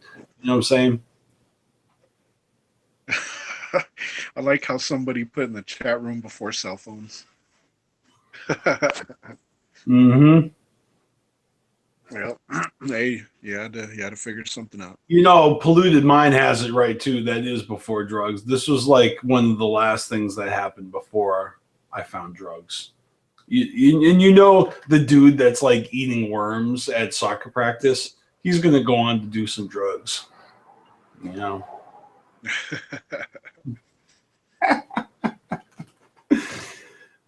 No, good times though. My old soccer team, good fucking guys, great friends. Some of the best friends you could get into trouble with in adolescence. Great times. And also, you know, really introduced me to hip hop because the way I was being brought up, I wasn't exposed to any kind of hip hop. But on the soccer team, our soccer captains would play Beastie Boys in Cypress Hill constantly. And it's really ironic, you know, where I'm from, and it's truly like a South Park situation, like where we did have some black people, but they were totally named token, you know. So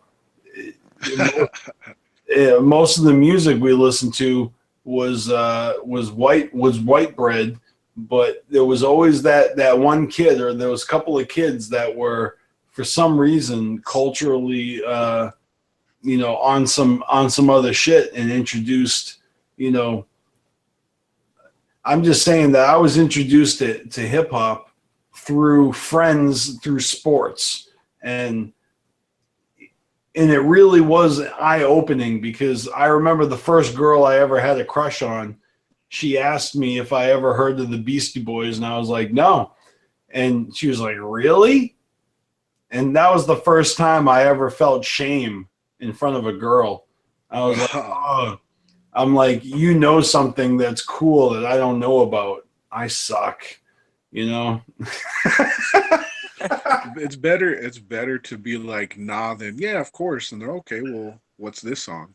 Yeah, but I didn't even know. I didn't even know what the fuck she was talking about. Like, because when she said, like, you don't even know, and I'm like, no. And I'm like, I don't even know what I don't know. It isn't even until later I'm like, oh, this is what you're talking about.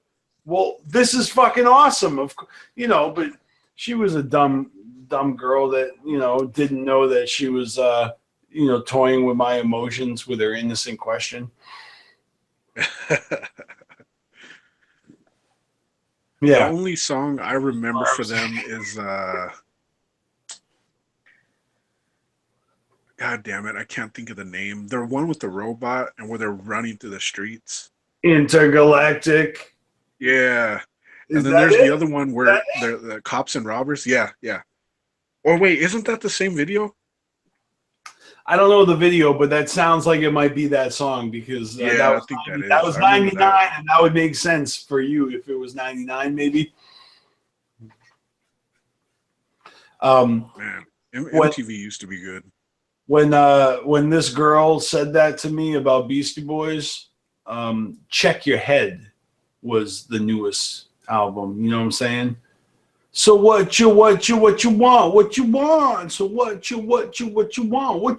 That was like the number one song that I just didn't know about yet because I wasn't listening to the right fucking radio stations. Like, fuck off, man. I was a little kid still listening to Oldies 103. My parents had me on a steady rotation of Willie Nelson and Beatles and the Highwaymen and a little bit of Pink Floyd here and there, but it was mostly fucking the Mamas and Papas. Or they did have Woodstock on vinyl. That was pretty cool, but that didn't prepare me for the Beastie Boys when a girl asked me about them. I'm still out there with no fucking ammo at all. Thanks a lot, Dad. Can't even tip me off. No, but me and my dad, we used to listen to like Aerosmith and a whole bunch of stuff actually. Leonard Cohen, rest in peace. Yeah, good stuff. I don't know, Sister Hatchet. What about you? What kind of music were you not listening to back in the 90s that you should have been? I don't know. I grew up with a pretty good mix of people sharing music with me. But as far as my parents go, they're so like night and day. My dad being in the garage listening to like the rock and roll station. Skinner. Absolutely. And my mom would be upstairs playing her Patsy Cline and Dolly Parton and all of the country music. And I like Patsy Cline. I do too. Yeah, I know my country music. Well, how could you not? I mean, I'm just saying, if you know it, you probably like it. If you don't like it, you probably don't know it. That's how it is. Right. I like all kinds of music. So, I'd go down the street to my best friend's house in school, and her family was Spanish, so I listened to a lot of Latin music and in a completely other language that I didn't even know, and I was totally cool with that too. And then I'd go to school, and there were the projects, and that's where I got my rap influence from. And hearing that, I was like, oh, I'm down with this too. And then I was pushed into being in band, being that band geek. And so, of course, I picked the flute. But that introduced me to like the classical music, and all right, I'm cool with this too. So I don't know. I have an appreciation for just anything creative, and when it comes to Fucking music, dope. I love that. I yeah. love that. That's a very eclectic background, and I gotta say it's very reminiscent of my own. I could give you a similar story of different facets of my life that introduce different types of music that I've held on to that I can say that I'm a fan of, and that's a beautiful thing. Right. I still remember when my cousin introduced. Actually, I've had two cousins introduce me to different types of music. Um, I think I was probably 11, I think, and my cousin had come down to stay with us for a couple of weeks. I guess he had gotten into some trouble or whatever. I was kept out of that whole situation, but he introduced me to death metal. And Oh I was my like, God. again, totally about it. Like, are you serious? People can just like wail on a guitar and bang on drums and just scream angry stuff. I'm down with this. And so and then my other cousin, she was the first person that introduced me to the Juggalo music, psychopathic, of course.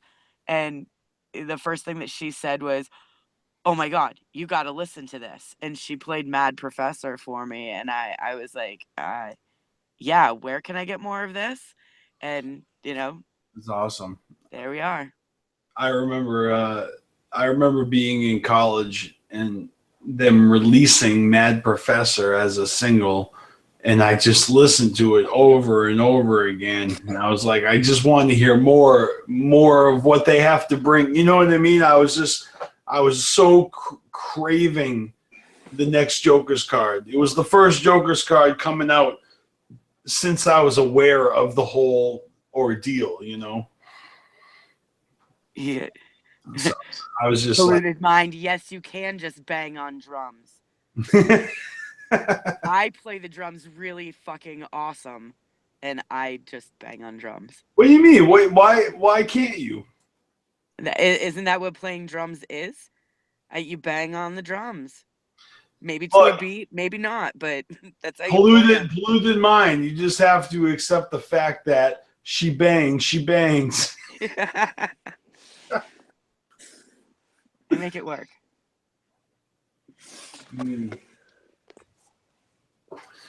So, dare I ask what your Thanksgiving plans are tomorrow? Mine? Mm-hmm. Hoping I'm not getting any calls from work. Well, that's a given. No, that's not a given. Oh no, it's a given given it's a given that you're hoping that. Right. Actually, when I sent you a message earlier and said I'd be on in 15 minutes, you notice it was like what, a half an hour, 45 minutes later. Yeah, I'll I'm give you used to guesses that. why.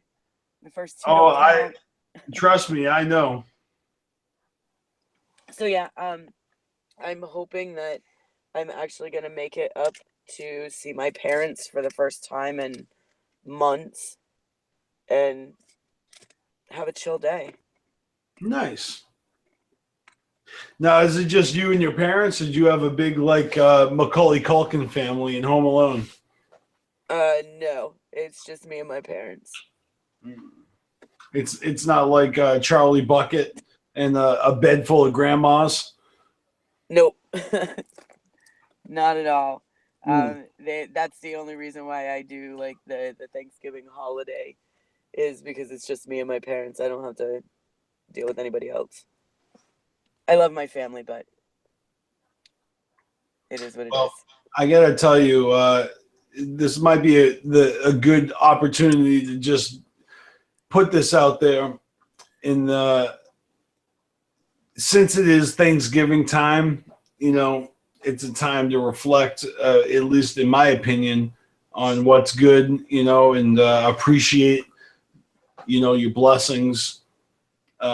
I may not have always felt and acted this way, you know, on the occasion of this holiday. I think I probably treat like holidays throughout most of my life as you know, as a kid, you know, like a holiday is an excuse to get off of your daily grind. Like they halt all normal operations for holidays. Like school gets stops, jobs stop, like everything stops for a holiday. It's like, what? Like it's like the whole planet slows to a crawl so we can all just take a breather and appreciate each other. And so I definitely want to take a time to appreciate everybody everybody that I appreciate, you know, namely y'all, Sister Hatchet, Panic 17, you know, since y'all are here with me right now, you get first shouts out for real, man. I really do appreciate you guys, both of you. And you know why. And I ain't gonna fucking, you know, you know exactly why, both of you. You guys are like my best friends, for real. And if everybody watching, you want to know, like, why is Carnival Spirits like so successful for 6 years strong? It's because we're all just a bunch of best friends. That's all. And I appreciate everybody on this fucking channel. For real. I agree. Whoop whoop to that. There is, I mean, we've outlasted quite a few people. And it is because it's nothing forced. It's a real friendship. And it's a little bit more difficult for us to meet up, you know, It's like a long distance friendship. There's shit that I've told these guys that I don't tell my friends that I can see face to face. So that's the only, or not the only, but one of the helping Look, facts of why we've been around for so long. Here's the deal, dude. Right now, you may be in New Mexico? Yeah. All right, I'm in Massachusetts. Sister Hatchet, you're in Maine, right? Yeah. All right. It's no different as if we were in outer fucking space. Okay? You could be on Mars, you could be on Jupiter, and I could be on what's another Uranus. All right, Uranus. So Beastmaster over here on Uranus, I'm just saying in a galactic community, you get where I'm going with this. My point is that I got friends that are driving distance from me that don't ever bother to reach out at all, and neither do I. And it's not because there's a disrespect or anything. It's just, life has a way of there's only so many people that you can keep in your inner circle, I guess. And I'm not in all these people's inner circles, but I am a part of their lives and they're a part of my lives. But what I'm saying to y'all is that you are my inner circle. Oh no. Somebody just the inner circle. What up? Yeah. No, I definitely agree. CPN, what the fuck is up, dude? What's going on? How you doing, brother? I'm doing all right. Who the hell let you in there? Oh man, you don't want to know. No, I don't. I always have a habit of, if I see him in the chat, I'll just throw him a link. I'm glad you do, because I don't think I've ever sent CPN a link to a hangout once. You always just pop Subliminal in. message. Don't worry, I got the message loud and clear. That's why I'm coming in this motherfucker to fuck with y'all. Well, you it's after dark, so we're probably a little bit more tilted than we normally. I've for myself. been watching. I seen it. Oh, good. You know what? I never actually assumed that you're coming in here cold, but I'm just saying. Hey, so we got a comment saying you got your window open and you're in fucking Massachusetts with a question mark. Who the hell is that? What? You can see my window open? How you know my window's open? You told us. Yeah, you told us when the ghosts were screaming. All right. Well, I mean, I assume it's cold there. This is the situation in my apartment. Individual heating. Yeah, my individual situation involves the heating in my apartment building is taken care of by the landlord, and so I can't control the heat. I can't turn it down. I can't turn it up. They just pump that shit, and it gets hot in this motherfucker. So I open the window to cool it down, and I shut the window to warm it up. Like, that's my only method of being able to control the temperature in my apartment. And I get a nice breeze coming from the shore because I'm not far from the fucking water, you know what I mean, from the bay in Beverly and Salem. So I got a nice breeze from like the bathroom window and this one window over here. But the window over here, I crack that open. I'm not getting a breeze, but I got a nice escape valve from my fucking weed, so I'm not gonna. Do you get that thing where like you're hot and you get those cold breezes coming through and it feels so fucking good? In the summertime, I think that scenario plays out often, but in the winter, he's asking you if you're going through menopause. Yeah, that. What, is this some sort of crack because I'm 39? Hey, so Nobody Man said something a little interesting. Let me go up. It said Pepsi Cola now distributing Fago. I What? saw his video about that. What's up with that? What's up with that? Is that This real? is news. That's news to me. He made a video about it. Uh, is it Oh, real? there's- Boop, the ghetto freak show. Assassin Smoke in the chat says 505. There you go, Panic. You got some representation. Who? Oh shit! What up? 505. What? That's NM probably in the northern house. New Mexico. Yeah. Fucking 17 degrees in this bitch. Look, if Pepsi is, you know what? I don't care who distributes Fago. The whole thing with Fago is ICP in their history with Fago, but their legacy with Fago is a different thing.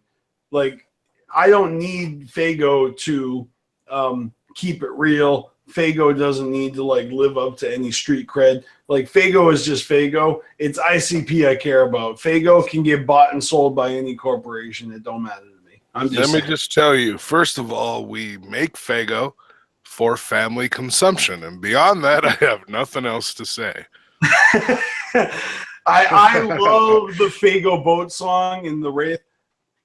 Fago, remember. Oh yeah. I love that shit. Does anybody else have the full song, not just the clip that they used, but the actual? I've actually seen the cartoon. Oh my god, there's a fuck. Yes, I have seen that too. I seen this one Fago commercial where it's like Halloween, and all the kids are showing up dressed like different flavored Fagos, and like they're letting them in, and then some kid shows up dressed like Coca-Cola or Pepsi or something. Yes, And they all just look at him and slam the door in his face. Wow, that was savage. I mean, they were straight up like, "Fuck you, kid." Mm-hmm. I just thought of this, so I'll just say it right now because I thought of it. This Saturday, I was going to have a special guest on the live stream, but I'm going to postpone it because I don't want to short the conversation that it could be, because on Saturday, in a couple days, is my 20-year reunion, my high school reunion, and so Saturday afternoon live stream is going to either be covered by somebody else on the crew or it's going to be short.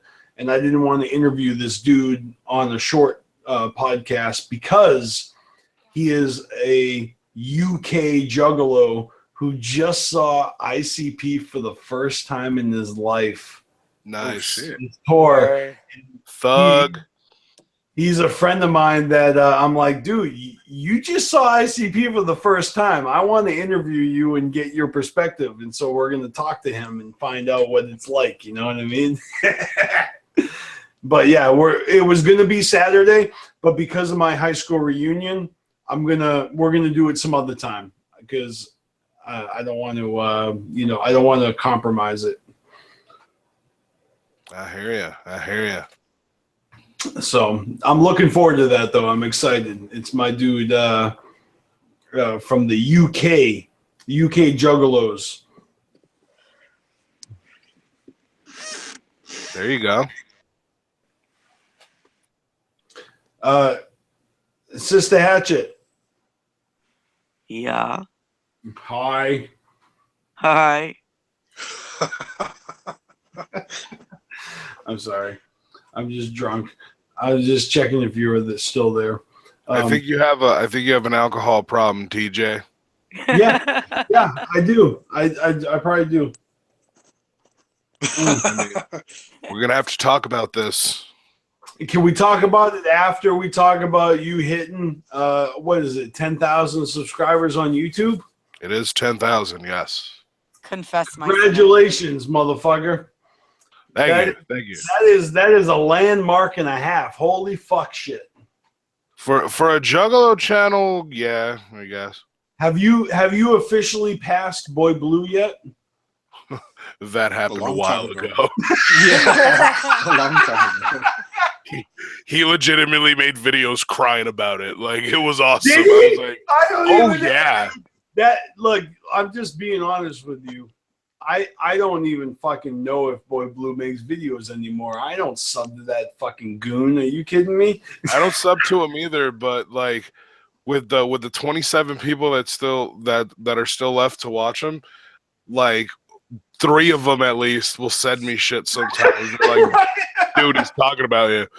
And when I passed him, I think it was a day or two after I passed him, he made I didn't even know I was passing him. And somebody sent me a video of his, and it was like, dude, you passed Blue. I said, really? So I looked at his video, and he was like, CPN, it was pointed out to me by this person, CPN passed me. I was like, okay. And then he made like 3 or 4 other videos drunk as fuck. Like, I'm not going to lie to you guys. I'm not feeling good about this. Fucking, like, I'm feeling some kind of way. I need you guys to help me. Share this with your friends. Give me back up. Oh my God, the fake outrage. Let me come on now. I'm trying to get to 10,000, and I want to get to 10,000 before CPN does. And well, that didn't happen. As a matter of fact, what was crazy about it is after that happened, his subscribers started going the other way. Like, I passed him, and then like his subscribers just started falling. I was like, holy shit. Well, yeah, Like, because begging for views is not good looks, and he never got that. He never understood that, but whatever. right. Yeah. Why it's just Migs. Why am I gonna buy Blue a plane ticket? For what? Oh, I know what you're talking about. No, fuck that. An asshole. But yeah, so I was talking to Maximum Overload like a few weeks ago. Mm-hmm. And he said, these are some things you need to do.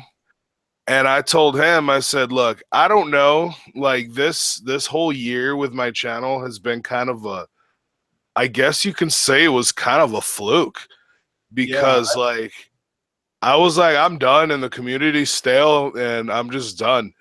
And then, the whole shit blew the fuck up, and I ranted about it, and boom, channel blows up. I'm like, oh, okay.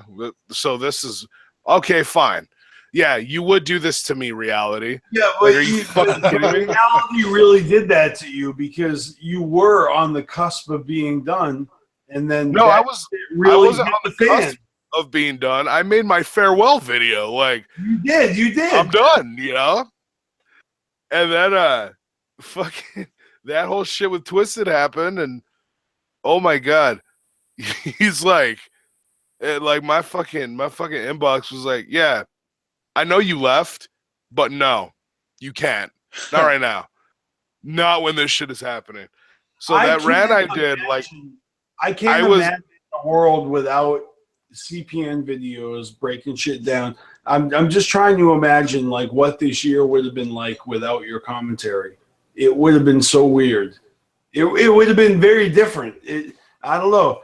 I almost feel like it's like with Batman and the Joker. Like, if it wasn't for you and the videos you were making about Twisted, you wouldn't have even. Chuck never would have gotten off his ass because he had like, he can say that he was going to do it, but he never did it until someone was like, hey, look what he's doing. And so then, I mean, obviously he was paying attention. He knew what we were all doing. And so now he's doing this thing. So, right. I'm saying, like, you really were the inspiration for that, the opposition, Well, thank you very much. But when I did that rant, I was mad for 2 reasons. The first reason I was mad was, are you serious, Twisted? Like, are you fucking kidding me? You're not going, what the fuck? And I'll tell you, it wouldn't have pissed me off as much. But I remember reading that statement they put out, and it's like, we're not going to be at the march, this, that, and that ending sentence. But we'll see you at Juggalo Day. That was like that thing that just like, oh, I want to choke you right now. Like, if they hadn't said that, I probably wouldn't have been as irritated. But we'll see you at Juggalo Day, like, just fucking pissed me off. Imagine if they left that off, and then we would have all wondered. And then even if we found out later that they were going to do Juggalo Day, they might have avoided some of that outrage. But still, they threw it. I mean, there was fuck you. I mean, them saying we'll still be at Juggalo Day just gave everyone the argumentative point where when people are like, oh, well, maybe they're having these issues with ICP that are so bad they can't perform at the same place. And I was like, then why would they want to go to Juggalo Day? Juggalo Day, that throws out that whole theory. It's just irrelevant. Irrelevant. Yeah. Exactly. And so, like, I was mad about that. And then I was also mad of the please CPN talk about this. And I was like, can't even retire in peace in this motherfucker. So I turned on that camera. I was mad at both situations. So when I went off with the full intention of no one's gonna like this video, and maybe this is the video everybody turns around and tells me, like, okay, CPN, you've gone off the deep end, go fuck yourself. Yeah, like you should have quit while you were ahead. Like you said you were gonna quit. Like you should, you know right. what I mean?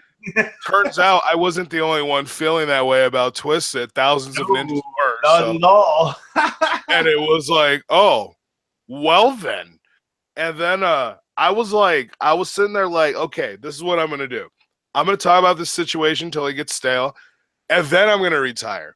But then that month ended, and it was like, this is how much ad revenue you fucking earned. And I went, oh, that's what that's like. Okay, we're gonna continue. Yeah.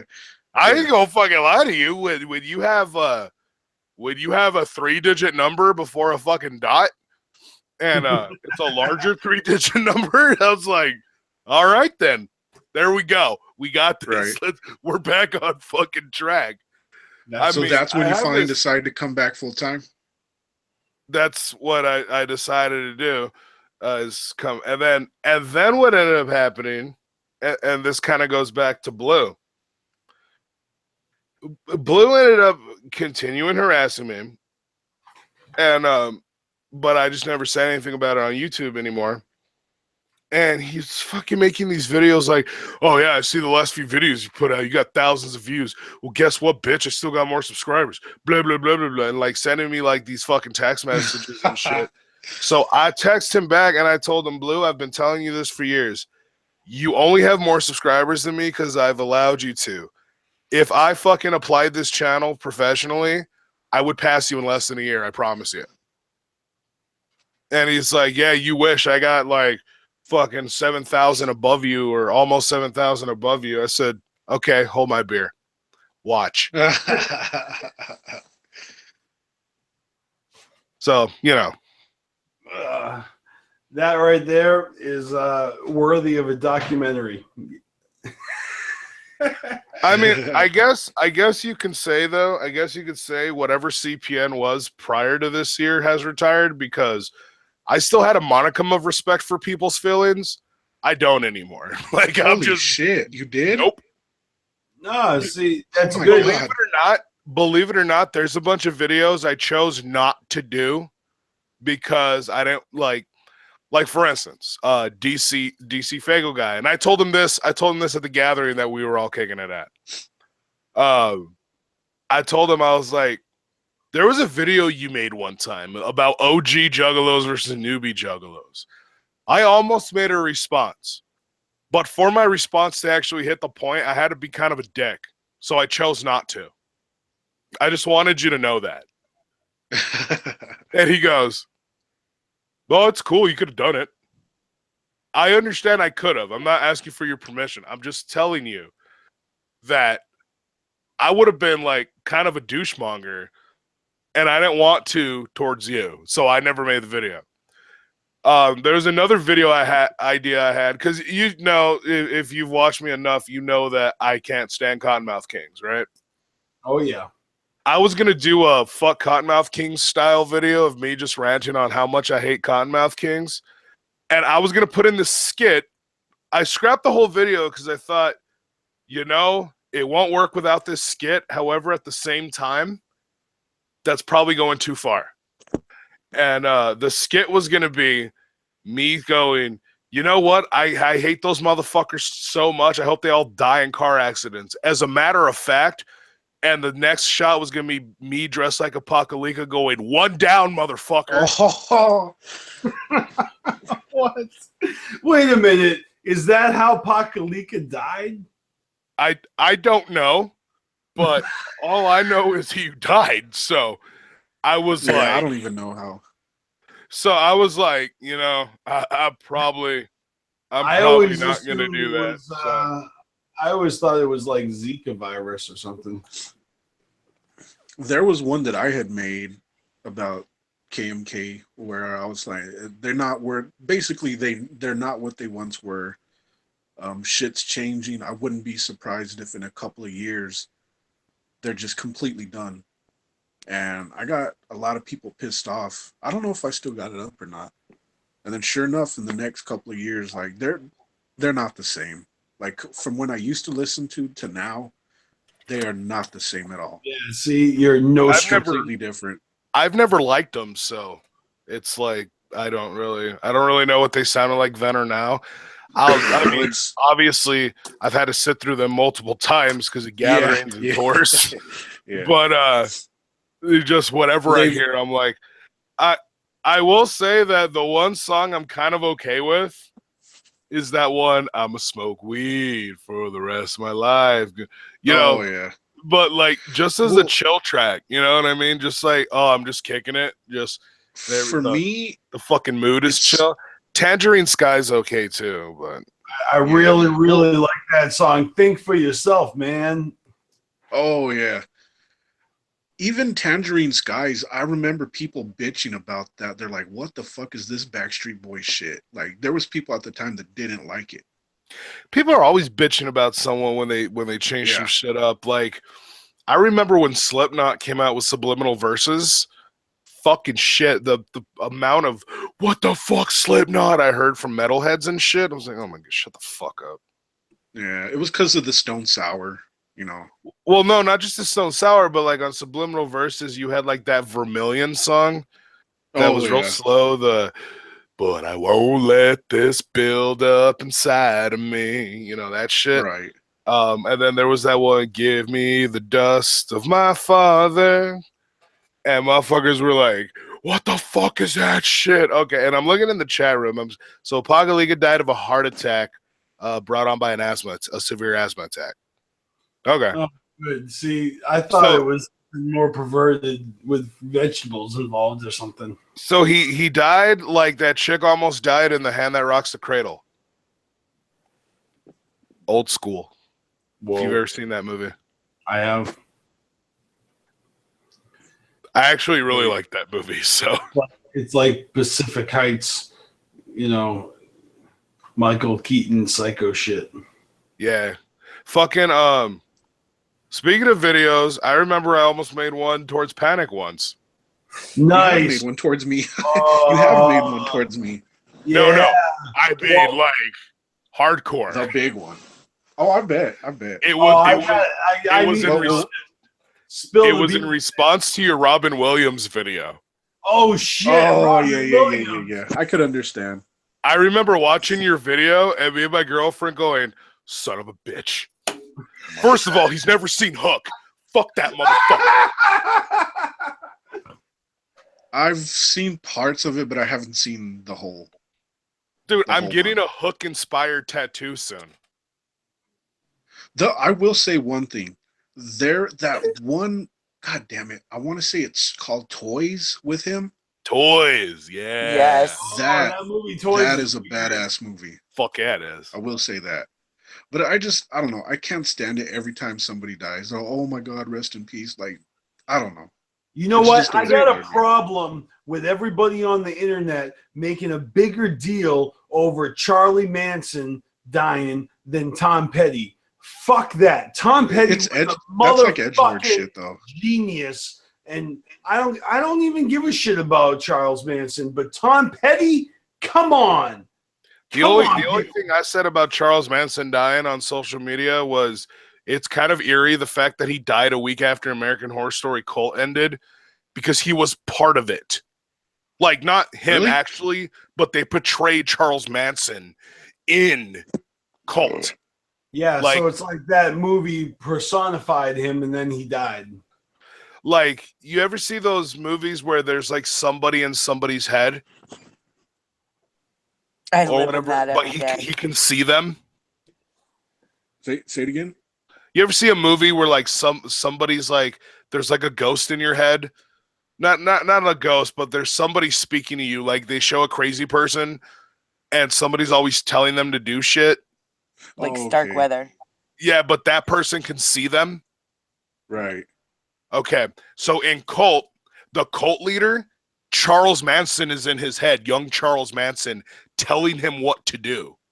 Oh shit. And then Cult ended, and a week later, Charles Manson died. And I was like,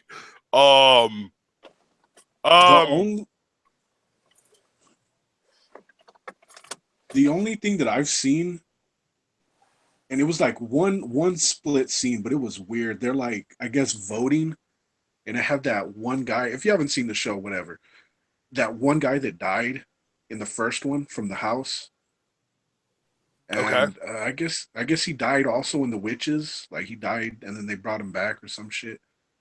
Mm-hmm. He's with somebody, and there's like he's gonna vote, and they're like telling the guy, they're like, "You're His hand bleeding." severed. Yeah, Welcome to Trump's America, bitch. dude. Fucking I was blood like, coming "What down. the?" Yeah, dude. So I was you like, got to watch "Holy the whole shit!" fucking season to understand what that was about, because that gets explained later of what happened and what led him to be fucking going in with a severed hand. Crazy thing about American Horror Story this fucking season was it was all based on all the fucking like shit everybody was scared of in America for the last 2 fucking years. Like the crazy clowns, All the clown sightings. the clown sightings, Trump being president, fucking feminism versus fucking misogyny and all that shit. Like it was all packed in there. My girlfriend hated it. She was like, I watch TV to escape reality. And I was like, you don't understand. America for the last 2 years has been the American Horror Story. Like, Yeah. society itself has been America's Horror Story. And they did it fucking awesome to where like they took like they just showed like everything and how and like this cult leader like took all these different people and used like their fears against them to get them into this fucking cult.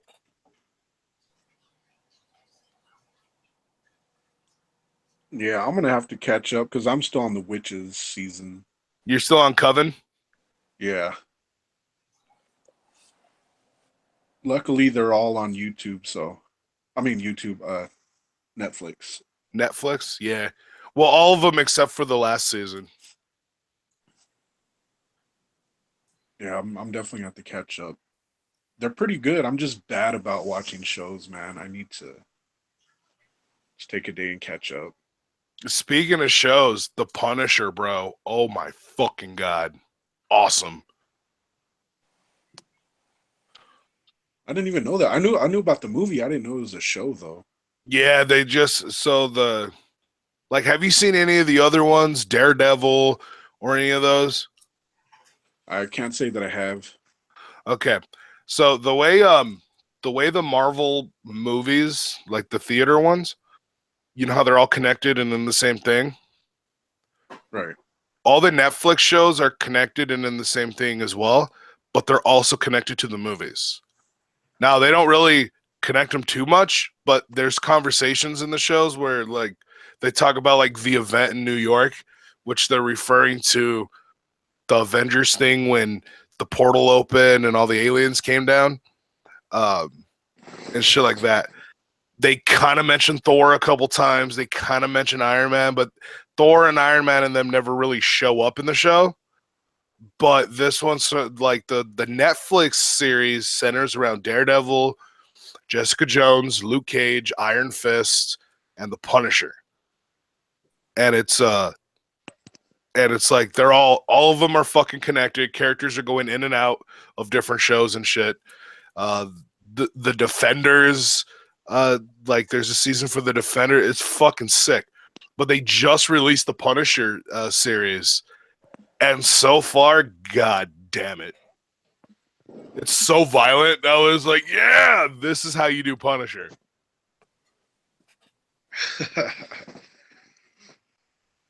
What's the Man, it's one? been- What's the one that's called? I don't even know now. There's a whole bunch of different shows. What's the one that's one of the newer ones? Well, there's Punisher. That's the newest one. Prior to that, it was The Defenders. Before that, though, the newest Prior one. to that, it was Iron Fist. Iron Fist. That's the one I'm thinking of. Yes. Then prior to that, it was Luke Cage. Prior to that, it was Jessica Daredevil Jones. 2. Oh, Daredevil Season 2. Prior to that is Jessica Jones. Prior to that is Daredevil Season 1. Gotcha. Iron Fist was the first new one that I remember. Yeah, Iron Fist is pretty badass. Like people, my girlfriend's brother was like, "Yeah, man, I was seeing these reviews. They're saying Iron Fist isn't good." I went, "That sucked because that sucks. The commercials looked awesome." Then I was watching it, and halfway through it, I was like, "So when does this get not good?" And then it ended. And I was like, "What the fuck were they talking about? Fuck these people. Fuck critics." I watched this featurette that showed how like Wu-Tang members like specifically designed the music for this show. It's like, you know, they're all about like kung fu and, you know, hip hop, so it's just like the shit. You know they helped with a lot of the music for Kill Bill. Yes, the RZA. Yes, I knew that. As a matter of fact, I did not know this until when I watched the movie Kill Bill Volume 2. Yeah. There's the part where she's laying when she finds her daughter at the end, you know, with Bill, and they're laying watching that movie. It's called Shogun Assassin. Uh-huh.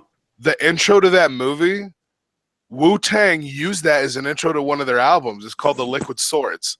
I didn't know that they used the intro of that album for their the intro to that movie for their album. That's the shit. Damn, TJ is so fucking wasted. It's great. That's fucking awesome.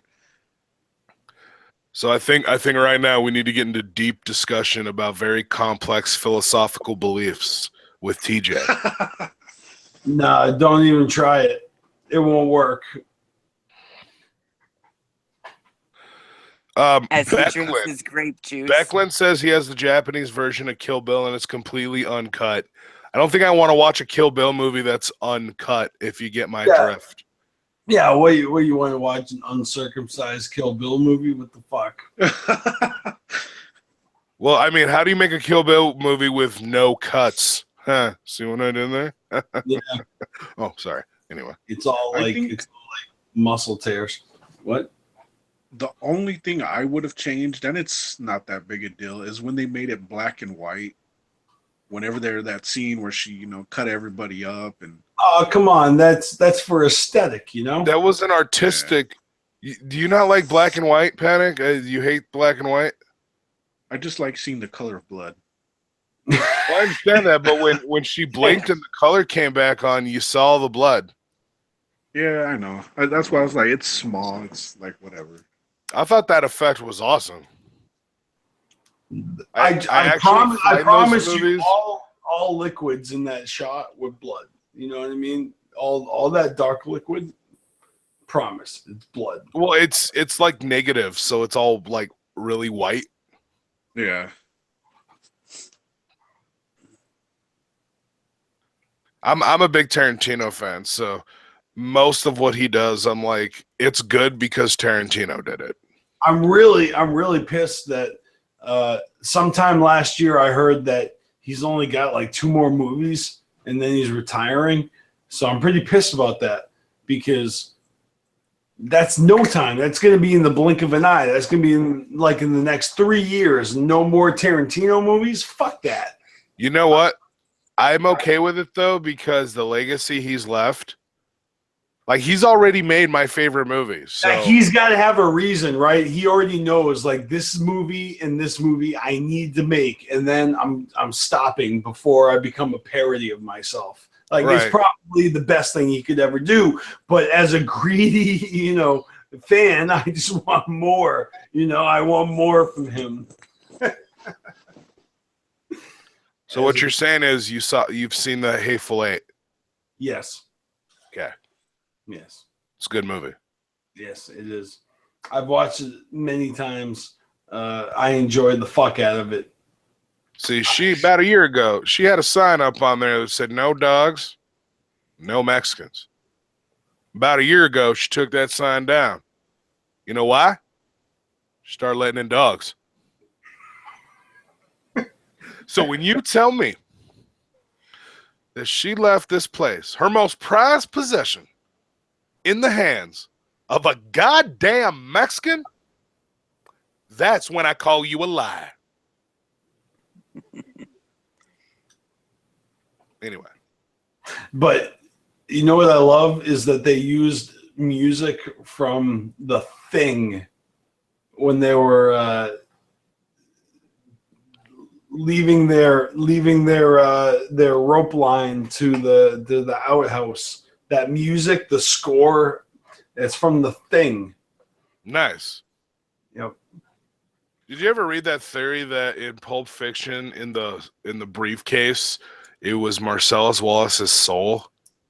Yeah, absolutely. I've heard that theory, and I guess I heard that theory so long ago that I kind of just associate that theory to the movie, and I just assume like, yeah, that's his fucking soul in that briefcase.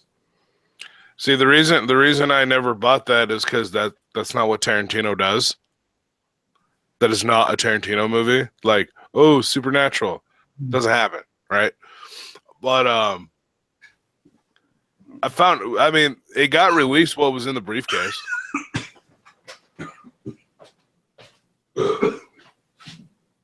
Is he gonna upchuck? Maybe. Uh-oh. Uh-oh.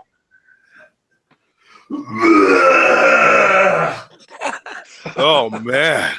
Jesus Out Christ. the window. Out the window. Let it out, TJ. Let it out.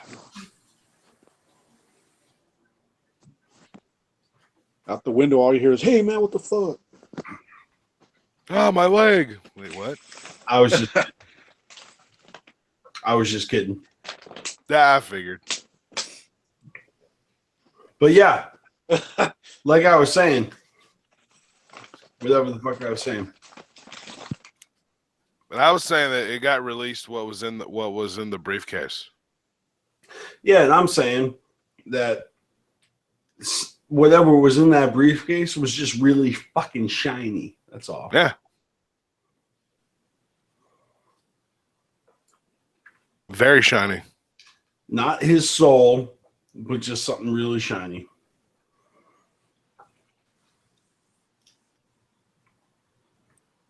Very shiny. Well, you know it shines, right? Many, many, many things shine. I know. Oh man, TJ is gone. What are you talking about? Am I really gone? I'm gonna sing a song to you, TJ. Is this the evolution of the sun is fucking? blinding. Oh wait, no. Let me do the other part. Night is calling, and it whispers to me softly, "Come and play." Yeah, I'm safe up high. Nothing can touch me. Why do I feel this party's over? Anyway, It's not over. It's not I'm over. down with Pink, by the way. I was about to say, I was like, you know a lot of that song. Yo, I'm down as fuck with Pink. Pink's the Hell shit. yeah. Am I I, like am old I the school only people. one who didn't know that song? Like I thought CPN was getting some original shit. I had no idea. Nope. When it's DJ, good, you're it's probably good, right. it's so good till it goes bad. Anyway, I actually know most of that song. I just haven't heard it or sang it in a long time, so I haven't. I'm forgetting words. But I'm down as fuck with Pink. Pink's the shit.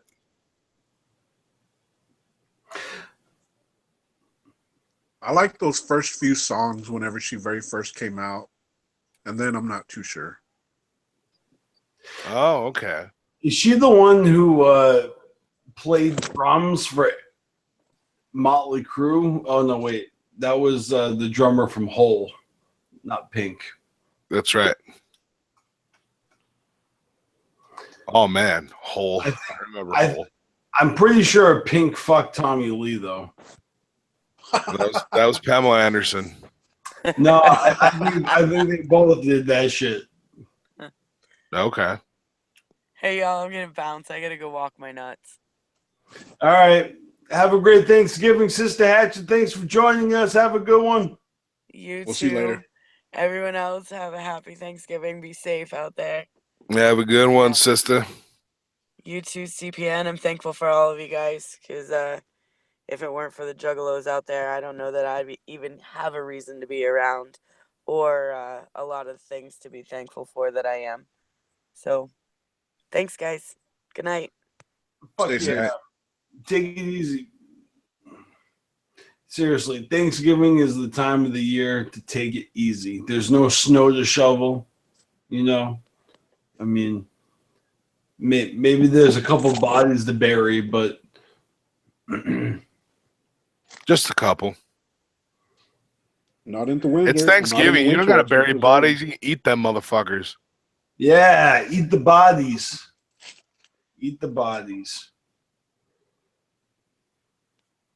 I had some people attacking me about a month and a half ago, and they kept doing this thing where they would add me to a chat room, like on Hangouts, like the Hangout chat rooms, Yeah. and one of them would fire at me, and I'd get the notification, so I'd fire back, and then like they would call all their friends in like immediately, and they started attacking me, right? So I was fucking with this one kid. And he's like, "Where's your address? I'm gonna go beat your ass." And I said, "My address is in your mom's mouth."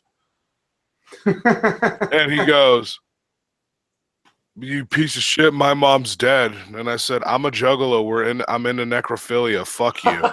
You know what I mean? Like, so then they basically said they screenshotted the fact that I made necrophilia jokes, and they're gonna expose me if I don't stop. I said, "Wait a minute." So let me So get your this master straight. plan. If I tell you my mom's dead, and then you're like, I want to fuck her, oh shit, you got it coming, bro. Yo, Well, I said to my myself, dead mom. You want to fuck my dead mom? Oh shit. I said, wait a minute. Your master plan is you're going to turn a bunch of juggalos against me for making necrophilia jokes. Okay. Next thing you're going to know is you're going to convince them I'm a weirdo because you found my black and white face paint. It's funny that when people come at you with that shit, I'm like, how long have you been listening to them? Like 3 months? Like, what the come on. I mean, in reality, who hasn't went on a PCP binge and shot out a couple cops? I mean, come on now. Come on. But for real, how the fuck do you expect somebody to know everything nowadays? Like the average kid stumbles across an ICP song, they like it.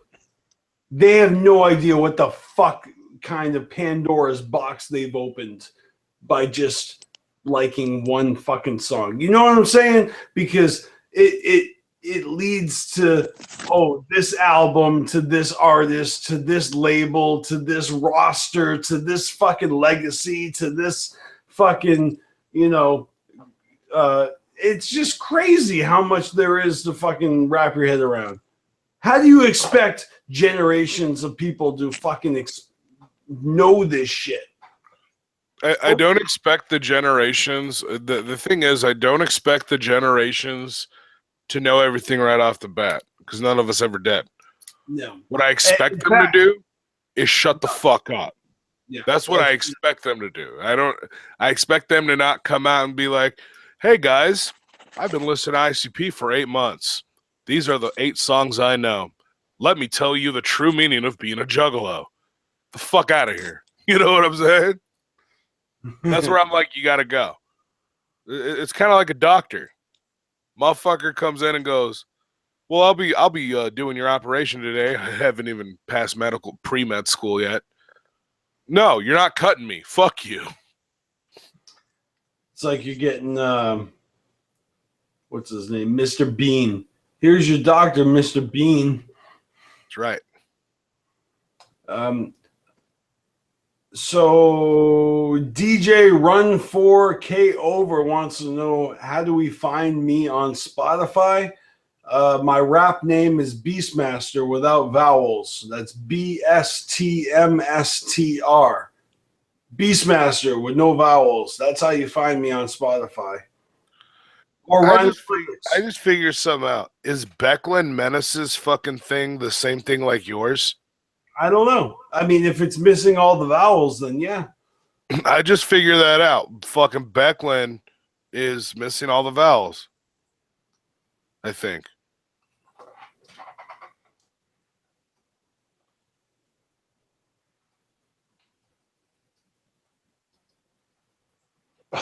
I think I always read it as Brooklyn. Brooklyn Menace. No, it is Brooklyn. He told me it's Brooklyn, but I kept calling him Becklin the way he spelled it. So he got a little huffy with me, like, it's Brooklyn, say it right. And I was like, Becklin from now on, motherfucker, fuck you. Well, when you lose the vowels, you run the risk of that misinterpretation, you know? Right. And then somebody, for some reason, referred to him as the Black Menace.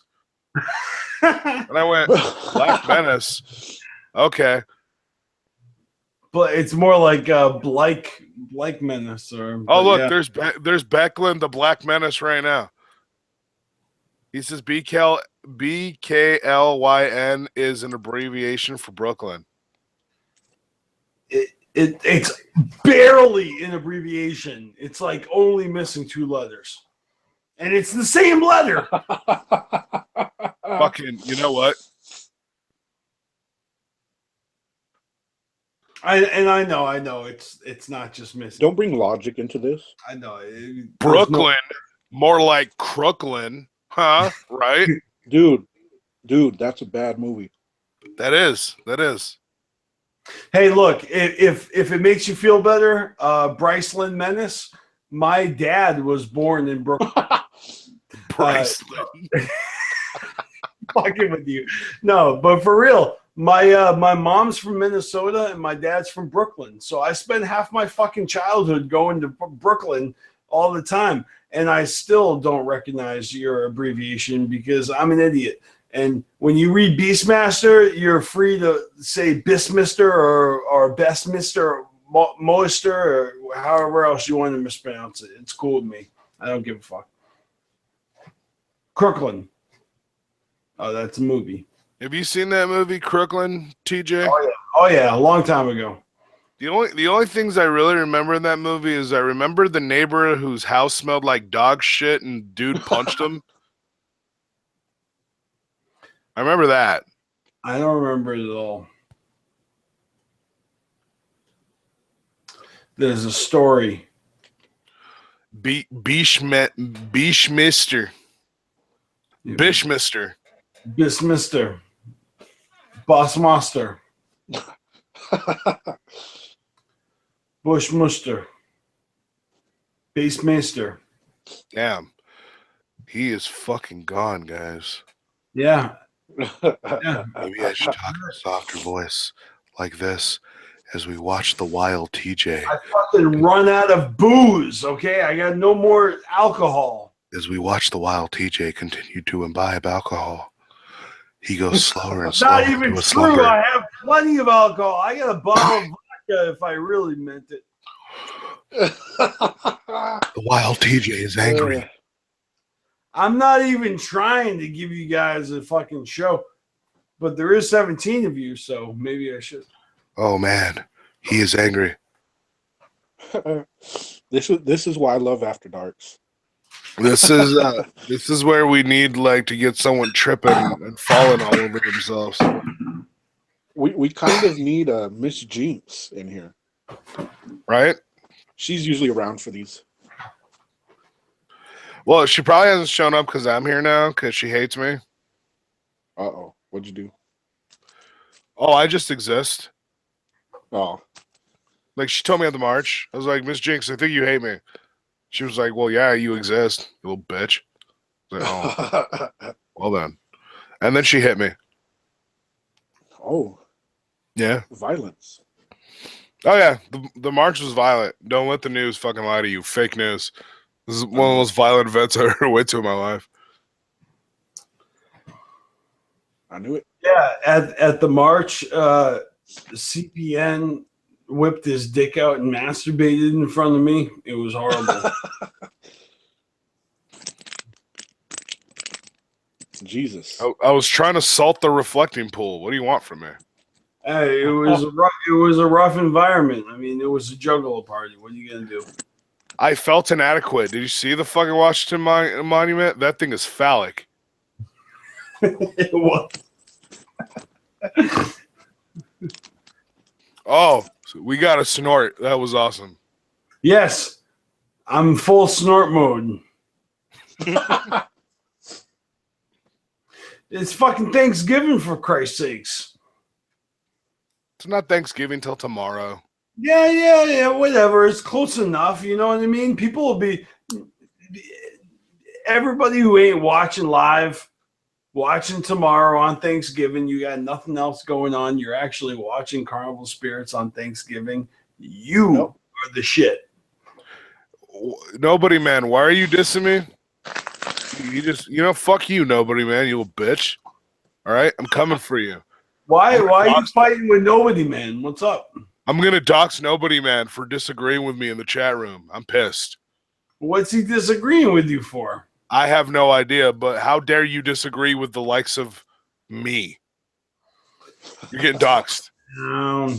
It's going down. Protocol. Oh, man.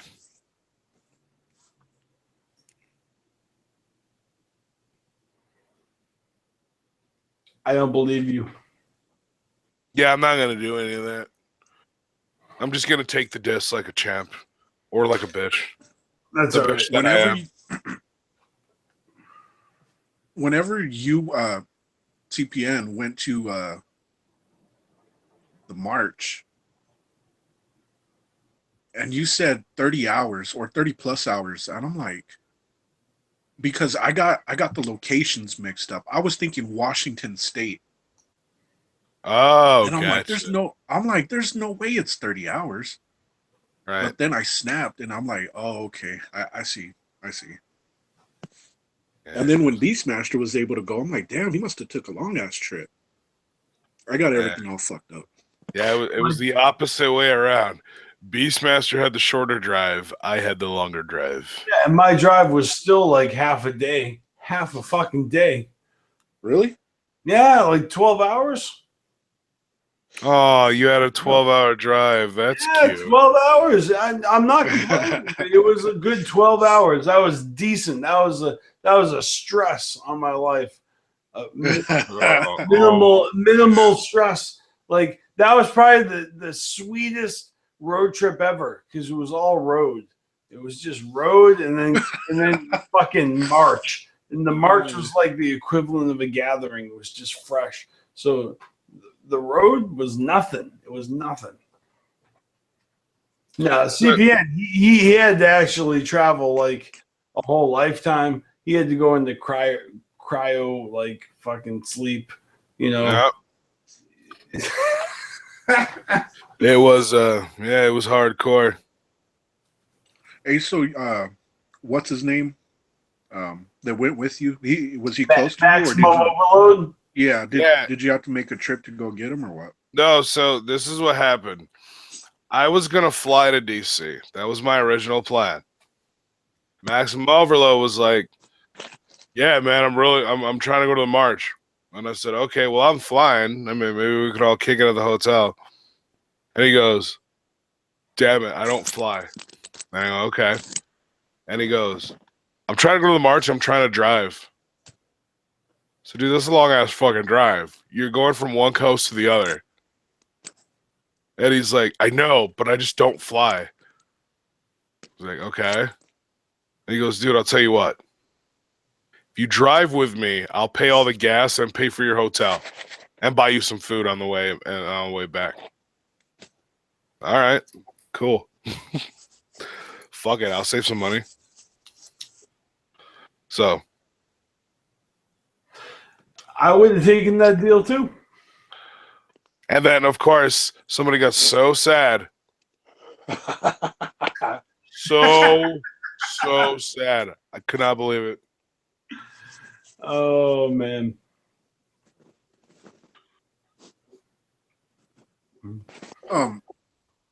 I could have swore like one of the live streams that you did, you said that was the first time that you'd ever met Crazy in person. That was the first time I met Crazy in person, yeah.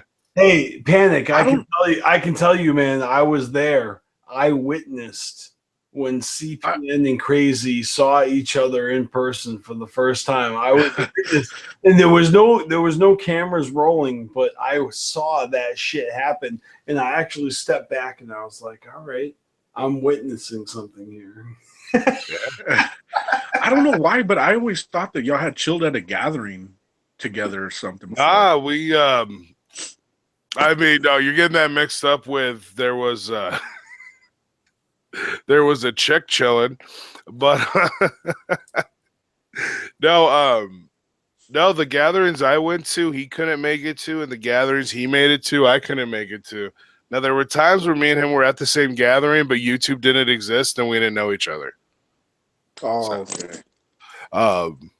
So there was that, but yeah, I've known him for 7+ goddamn years. Never met him in person until the March. And how was that? It was cool. He was like, oh, well, I'm chilling in the hotel room. I was like, bitch, I'm in the lobby. You better get your fucking ass down here right now. And he was like, yeah, I hear you. So he came down. I was like, motherfucker, what is up? He's more stocky in person than he looks. Mm-hmm. Yeah, there was probably like a half a dozen people down in the lobby. It was just there was nothing but juggalos all over the place. You know what I mean? It was like 10 of them. Man, those 2 nights out there on that fucking patio were awesome. I know. It was as if we owned the place. I felt like we owned the place from the moment I walked in that building, the way the concierge fucking handled us. And maybe somebody came out to tell us that we were being too loud one time. But besides that, we ran that fucking bitch. It was great. Well, it's funny because when they told us to that we're being too loud, they did it real nice. Yeah, they were polite about it. It wasn't even it was like a request. It was like, if you wouldn't mind, would you please be quiet? Could you guys please like, all right, we got you. Mm-hmm. Huh. No, but it was the shit. Yeah, it was fun. Mac and Hose kept fucking with me both nights. I was like, God damn it. I'm not opening my eyes. Fuck you. Not sending nudes. What the fuck? TJ, open your eyes and send nudes. How about this? One or the other. And I'm not opening my eyes.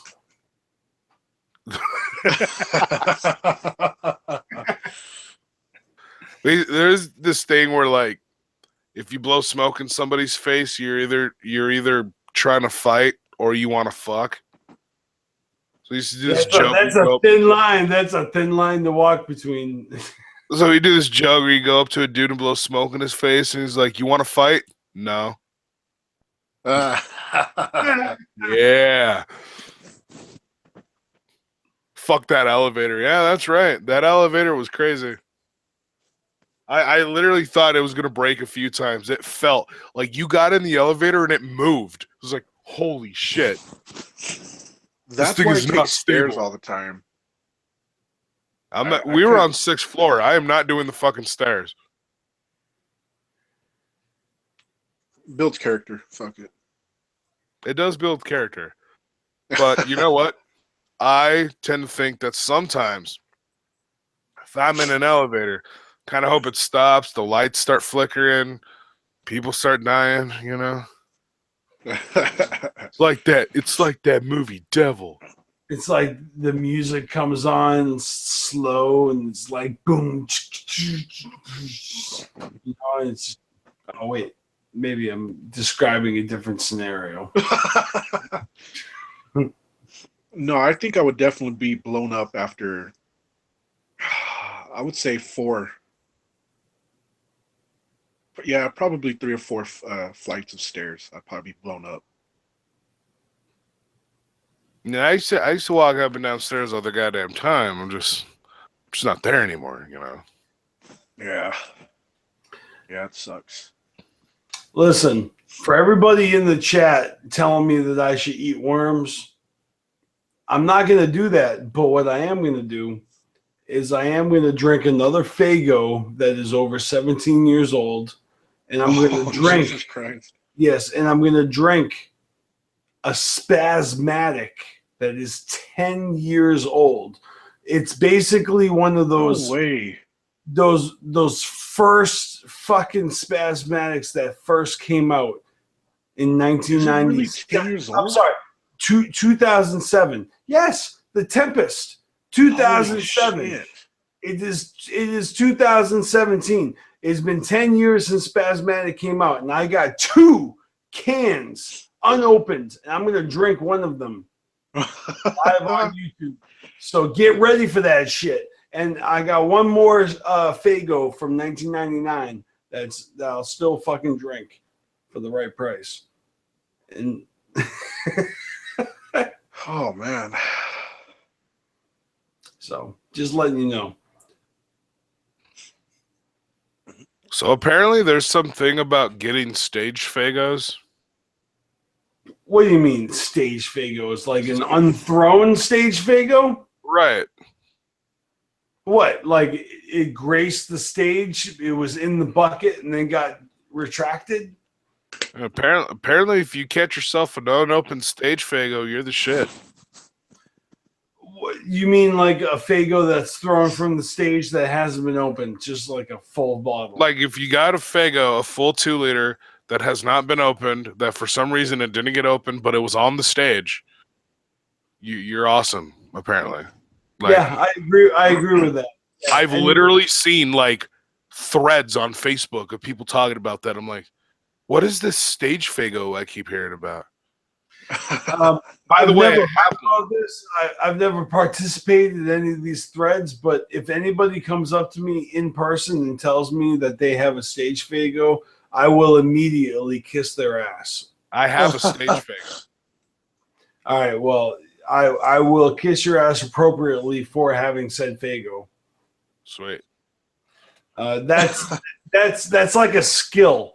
That right there is the equivalent of having like a second language under your belt. All right, so cherish that shit. If you have a stage Faygo, forget about it. You got to collect 7 stage Faygos to summon the fucking Dark Carnival, the Grand. Yeah, if you only have like 2 or 3, it doesn't mean shit. You have to have them all, you know, and then it unlocks other, you know, things. 17 stage Faygos. Exactly. So if you only have like 4, 5, 6, 7 Faygos from the stage, step your fucking game up, you rookie. You fucking slacker. You know? Come on. You're at an ICP show? Come on, catch those Faygo bottles. It's important. Someone's got to. You know, if it's not you, it's someone else who's raking up those points. It's like, you know, shooting fish in a barrel. Seriously. There's not that much competition. Be cool, don't you? You'll notice that there's not that many people cutting throats for an empty Faygo bottle. But if you go up to ask somebody who just doused themselves with a Faygo bottle, they're like, "Hey, can I have that bottle?" They're like, "No, this is my, you know, keepsake. This is my memorabilia." And you're like, "No, can I just have the bottle? You already drank the Faygo." And they're like, "No, I want the Faygo bottle." They're like, "Yo, I'm going to shank you in the fucking neck if you don't give me this fucking Faygo bottle." Yeah. You know, it can get ugly, but technically, you know, it's all good. You're killing me, TJ. All right, I'm done. That I was mean, my Fago Shank story. your Fago Shank story. Okay. God, what is this? I don't know. You don't understand. After You don't Dark. understand. I'm like important or something now. So like No. this is bad to my credibility. Yeah, no, I'm hurting you. You're hurting my credibility, motherfucker. That is true. People do threaten to unsubscribe and not watch because I come in sometimes. They do. You're hurting our sub count, man. What the fuck? It was all part of my master plan. That's all right, man. I don't care. If you're down, if you're gonna take us down, that's fine. We'll go down kicking and screaming. We'll go Phase down. one, get everybody to get Carnival Spirits to be down with Child's Play Ninja. Phase 2, get everybody else to hate Child's Play Ninja. Phase 3, get on Carnival Spirits Hangouts, thus everybody will hate Carnival Spirits.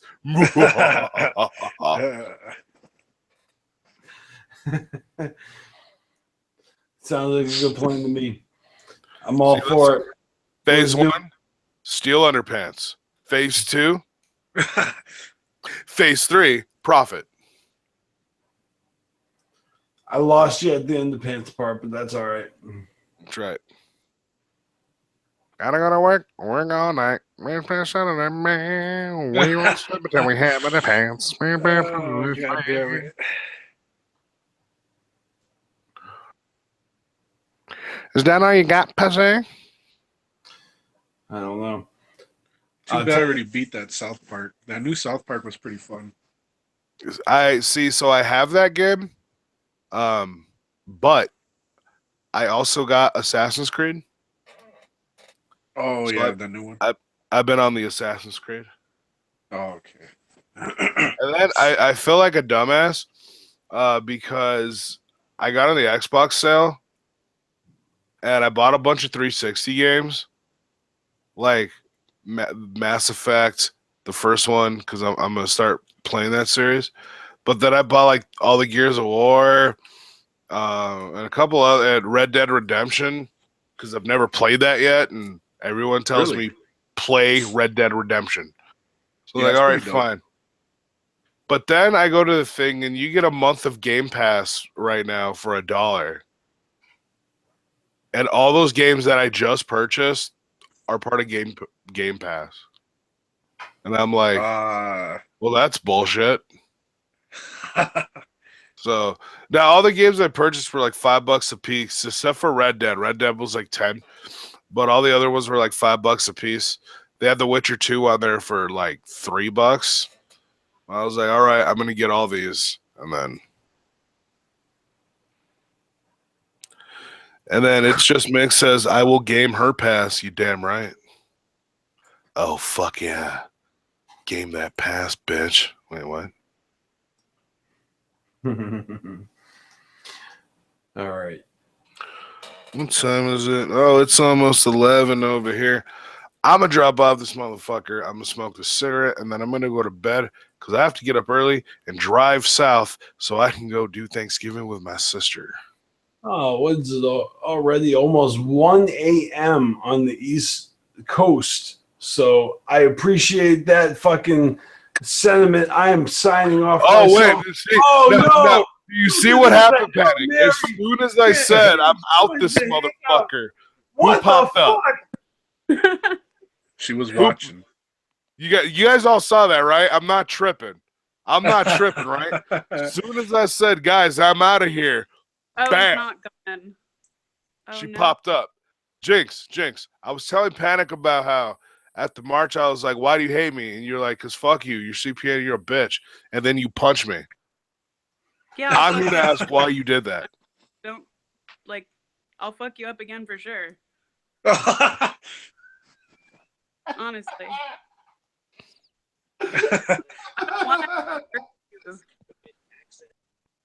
but I wanted That's her. hilarious. That's so messed up. But you want me to hurt you. That's so messed up. It's okay. You know, I showed up like, hey, Miss Jinx. I don't know if you know me, but they call me CPN. I've seen you on Carnival Spirits. We're all here at the march. We're all hanging out, having a good time. Just wanted to extend a hand of friendship. She was just like, get the fuck away from me, you fucking weirdo. And then she like punched me. She was like, this is anti-CPN zone, bitch. And then she kicked me in the face. It's crazy. Please. No photos, no autographs. Yeah, exactly. But yeah, I do gotta go. So, but y'all have a good one and have a happy Thanksgiving. Yes, you All right, too, you too, brother. man. See you. Oh, fuck. You women scared CPN away. That's what happened. Yeah. That's true. Sister Hatchet almost broke kayfabe, but I thought I seen her face. No, you didn't see me. You didn't see Oh, nothing. okay. You didn't see You didn't nothing. see shit. We'll I edit that out. back We'll because edit that I out. saw Jinx's face. Like, okay. Yeah. Gotta come back for this. Dude, it's like not wintertime anymore. It's a little hot up in here, ain't it? Seriously. It is.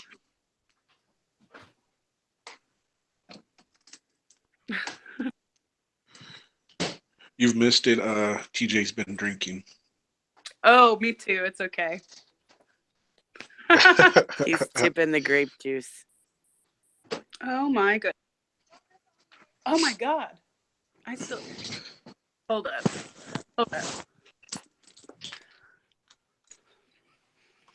Let's see what mommy has today. Oh, are we doing a live? That's cute. Oh yeah, that's- yes, we're actually live. In case y'all don't Some know. of us are live, some of us aren't live. Yeah. Whether it be internally or externally or whatever. So, let's see. Let's do. No. Can I do this? Oh, I can. I absolutely can. Come through. Okay.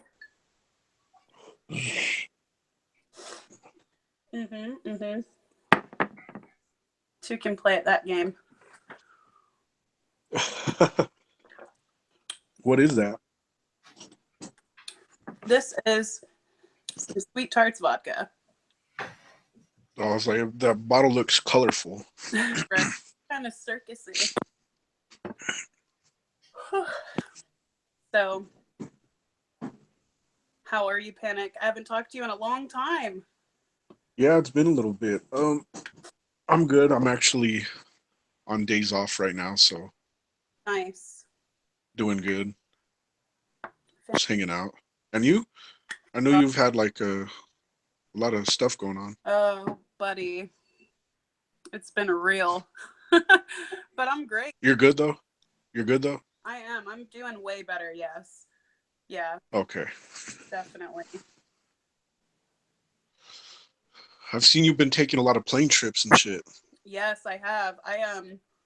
Oh my gosh. I was just telling Sis about this a couple of weeks ago, but I decided I wasn't gonna travel for a while because I had just been doing it so much, and it really took a toll on my mental health, to be honest. Traveling for work all the time. I agree. Nothing felt like home. The airports suck. Living on a time schedule sucks. Mm-hmm. And I only did it like 2 times within a week or so, but that was enough to be like, man, this sucks. Right? It's rough. Yeah. It is. For sure. I would dread airports around this time right now. I bet it sucks. Hell no. I'm good on all that. I'm good to go. Yeah, I mean, so Oh, but the weird thing is, I would have never been able to go, go to the march if I hadn't been traveling for work. And so that really worked out in a crazy way. It was like a last minute decision. Yeah, definitely. What had happened was my dude that I've been knowing for fucking ever, since I was like 11. He was like the first Juggalo I ever met online. He posted on Facebook and was like, so this March, and he lives in the Carolinas, and I was in Atlanta, and I'm like, what do you mean this March? Are you trying to go? And he's like, yeah, but I don't have anybody to go with me. And I'm like, well, bet, dude, just come get me and we'll go. And so we did. And that never would have happened if I wasn't traveling already, but luckily enough it did, and I got to do that. I mean, I'm still kind of in shock about it. It looked fun. It really did. Definitely definitely the most prolific experience I've ever had in the community, like, and I just wish everybody could have been there so bad. And I totally understand, that it's just not in the cards for everybody to be able to do shit like that, which is why I was so like, whoa, I can't fucking believe I'm here. Because I mean, with all that extra shit that was going on with me that I won't even get into, like, I was Right. like not in the position to even leave the state, Right. And then all of a sudden it's like, oh, by the way, you have to travel here and you're going to be here for like 2 months and deal with that, and it was like the dates lined up perfectly, the timing lined up perfectly. I actually got off work, left straight away, headed that way, and then as soon as everything was said and done, I left at the end of it, and I just went to work. Like, I didn't even sleep or anything. So it was fucking intense, but it was worth it. So that was for, I mean, I don't know what you want to put on here, but that's for your job that you've had for a while now? Yeah. Huh. That's crazy. Are you doing laundry? I love you. Oh. So, yeah, I mean, it was nuts, dude. And I'm from Atlanta, and I didn't expect them to even send me back there at all. So it was cool in the first place to be able to be with family and stuff. But then, like, all of a sudden they're like, oh yeah, it's perfect fucking timing. And the fucking weirdest part about it was I wasn't even supposed to be there during that time. I was supposed to be there for like a week. And it was like the week before it happened. And I went for a week, but I ended up going a week early, staying for that week, coming back here for another week. And then they fucking happened to fly me out like during the perfect time. It was super weird. It was meant to be. No doubt. I love you so much. I love you too. I'm so glad that it worked out the way that it did, because I probably would have not met you. And I can't handle it. Yeah. Great time. Dude. Definitely. So Nobody Man asks when we could see more of Jinx, and he knows you're an older school of member of Carnival Spirits, but when we can see more of you. Definitely coming up. I have definitely taken a long enough break. I've been sorting out some shit, but I'm coming up in this video, and then I want to do my own shit too. So if you have any suggestions, don't be afraid to hit me up and let me know, for sure. I'd love that. Is that right? This bitch. This. So it's my main man, Tara Morris. First and What's last up? name all over the internet. Just fucking blasted. Dang it. Dang it. We'll edit that out. It's fine. Our address is 1725. Yo. Oh, Jesus Christ. I hope that's not your real address. It's not. It's not. Do you want to smoke? Yeah. Okay. I think we lost TJ. Yeah. The wine's got him. She'll I never might. come back now. I might actually have to get on my computer when we do decide to end it, because I think he might be gone. Really? Where did he go? Oh, he's been drinking pretty good. Come back, You know how these after sweet dark hangouts are. Juggalo. Let Well, me I see. mean, I guess. Oh, let me see. Let me just figure it out here. I mean, if he's not here to be the standard drunk, I guess I'll just drink some more. Oh, I thought you were going into the other room to try and find him. Like, I don't think that's gonna work. Oh, that's fantastic. I wish. No, honey, I'm coming into the other room to hang out with you. She's trying to catch up. So, we'll try.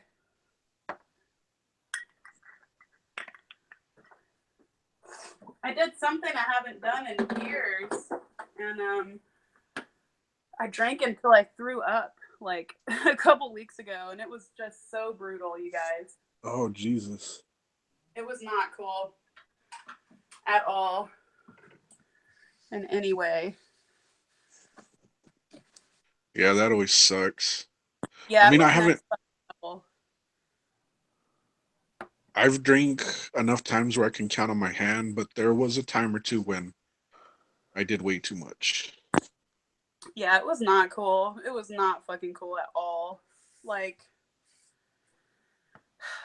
because there was like some eggs and cookies and like a couple beers and some vodka.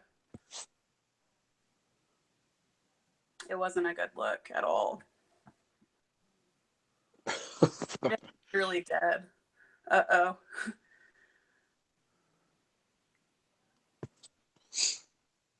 Okay.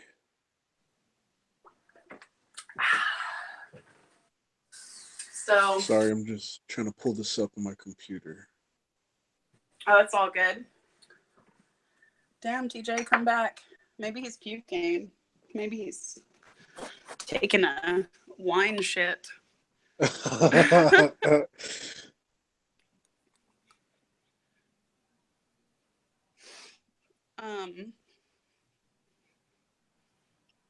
Let's see here.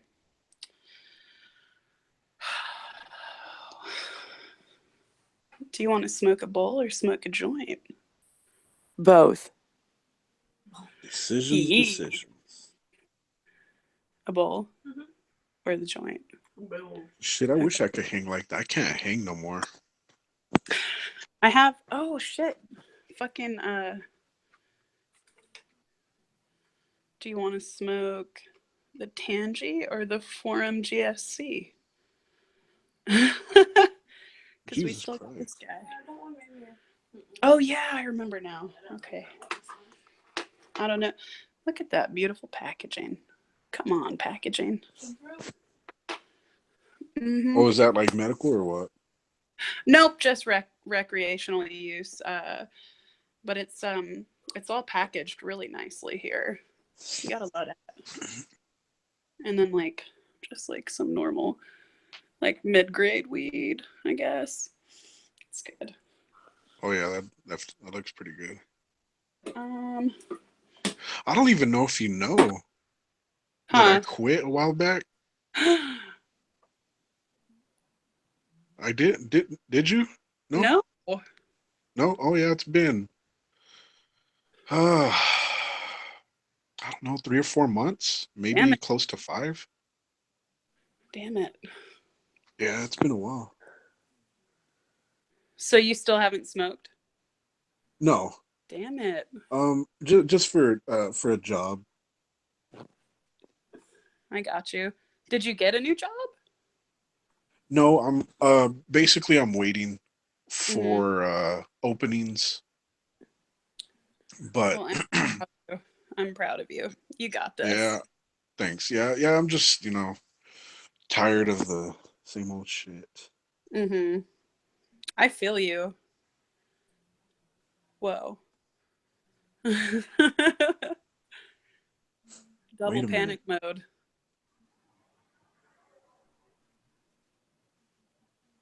So let me like break this weed up. Hold up.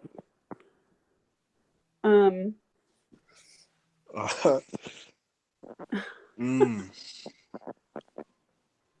What's happening? I'm trying to. I don't know if I'm gonna be able to end this whenever we're done. We just get some fucking crazy TJ footage. Well, I mean, eventually, I think it has an 8 hour mark, and like when it hits 8 hours, it'll shut off.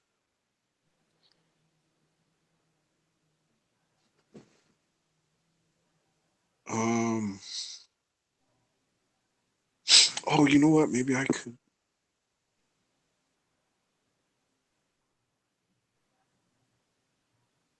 Anyways, I'll figure something out.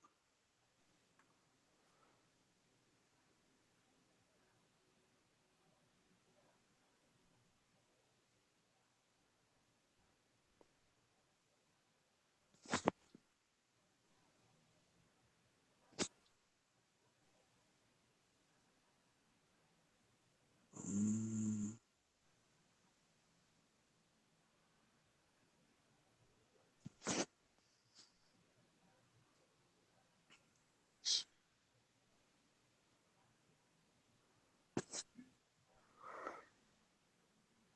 let's see.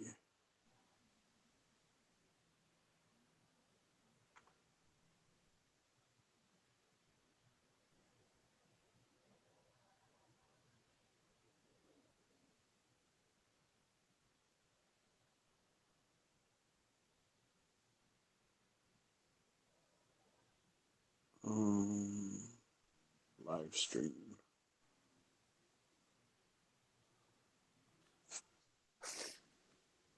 events.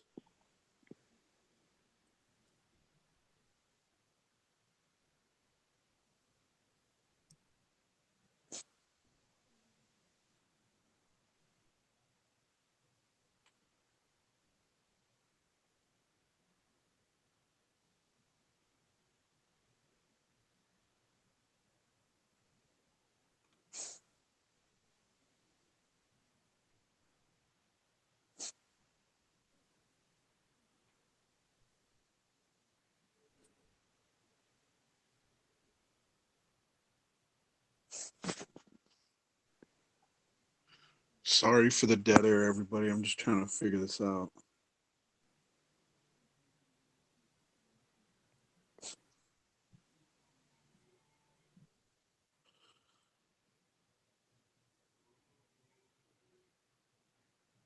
Um,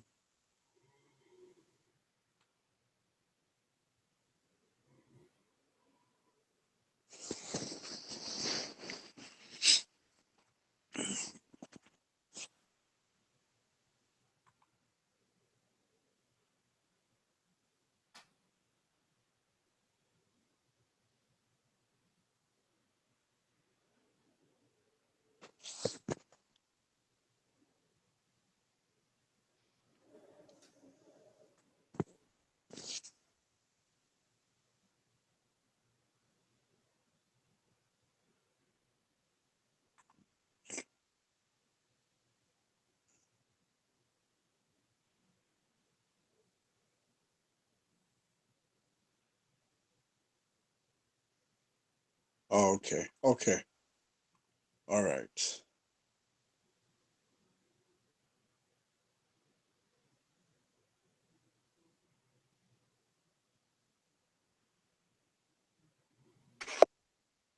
Okay. Okay. I think I actually figured it out. Did you? Yeah, because I would hate for TJ to walk around and who knows how he walks around and all of a sudden everybody's like, what the, you know what I'm saying? Naked as fuck. what what happened? Was he really that drunk? That's fucking awesome. You know how when he drinks and he gets really funny and you know that's how he's feeling good? Yeah. Yeah, that's kind of what happened. Oh my gosh. Dude, I'm so glad you're in here. I haven't talked to you in so long. What the fuck, man? I miss you, buddy. Yeah, it's been a while. For sure. Yeah, you're in better spirits now. Oh yeah, definitely. Like, and I really appreciate you guys reaching out to me too. That was fucking wild. Wild. Yeah, Trust a hoe, that's for sure. yeah, and I know it's going the same type of situation without, saying what it is happening to a few other ninjas too. I know. And I could just imagine, it's a big change in lifestyle. So, and Definitely. I know your mind can be a motherfucker sometimes, Totally, or dude. people's mind in general, not just yours, but everybody's. Yeah, it sure can. That shit can get dark with a quickness. I mean, and honestly, like, not to sound cheesy or whatever, but honestly, when I think about that shit, like, I'm so fucking glad I'm a juggalo, dude. Like, I'm so glad because I don't know what the fuck would get me through that shit. Like, Yeah. can't think of a single other thing, you know what I mean? And like, yeah, I guess I could party till the wheels fall off, but like, then what? I'm gonna be a crackhead? Like, Right. Eventually, the party's got to end, and then what? You're dealing with the situation again. Let me see here. Let's fucking figure this guy out. My homie's straight holding my fucking phone. Got your back.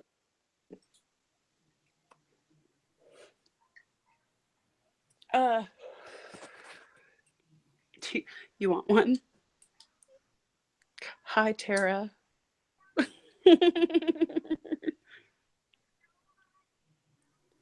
Yeah. What's up? She's so cute. Oh my god. Oh my god. Imagine. I'm glad that's not us, dude. But nah, I mean, shit's been fucking ill as fuck, dude. Honestly, like, and I touch on this in the new video we're doing, but I feel like my life was super fucking shitty for a long time, and I refused to acknowledge that. And then, like, I went and did Juggalo shit again, and it had been so long since I did that shit, and I went and did it again and was like, hold the fuck up, like, there's no good reason why life should be shitty. Okay, I got this. Yeah, sometimes it takes a little bit to get everything back into perspective. And that's kind of like where I was, where it was like years and years and years of doing the same shit and not realizing that it didn't have the same effect as it once did. So, and it's like some of my friends are like, dude, I don't see how you can be straight up sober and not do anything. And it's like, I mean, good to clear your mind by all means, dude. I mean, yeah, it feels good. It feels a lot better. Yeah. No fucking smoking cigarettes, no smoking weed, no drinking. Good for you, Panic. This motherfucker's actually 17 and fuck y'all doing. But I mean, part of me still would be like, it would be cool to smoke. Yeah. But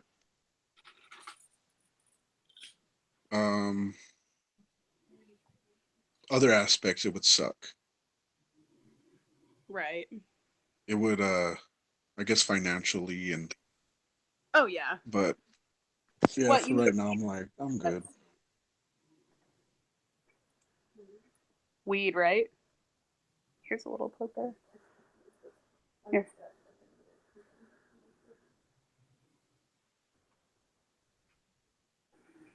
I was trying to bring up the chat room to see if they're saying anything.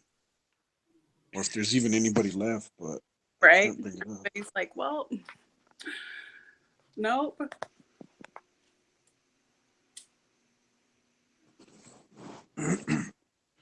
Because if not, then I could just take it off of live. Nobody creeping us.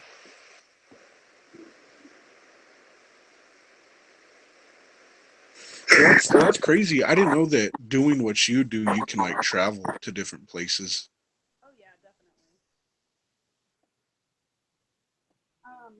It's just mostly management that like um they just have me overseeing different places to be honest and like making. I think you have your hand over the receiver.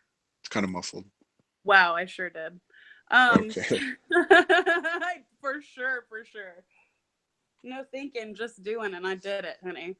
Um but nah, yeah, just management shit. I had to go and make sure everybody was doing their shit.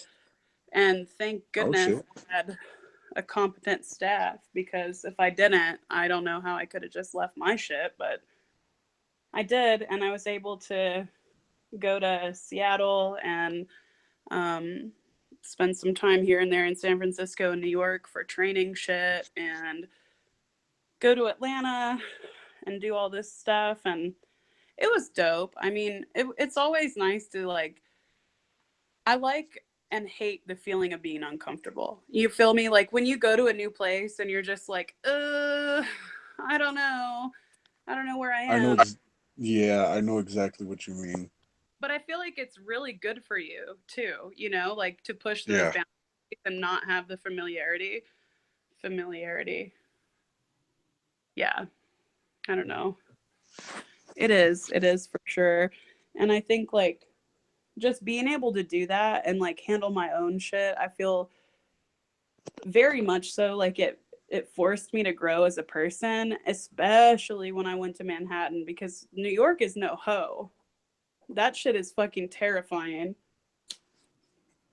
When I think of that place, I think of business and a lot of like serious work gets done there. Like nobody fucks around. And honestly, like I really enjoyed and I think I was telling old dude Cemetery High this that I interviewed a while back if anyone is even watching. But uh New York is crazy because it's so fast and it seems so serious, but the people are so genuine and nice. They're kind, but they just say shit in such a different way.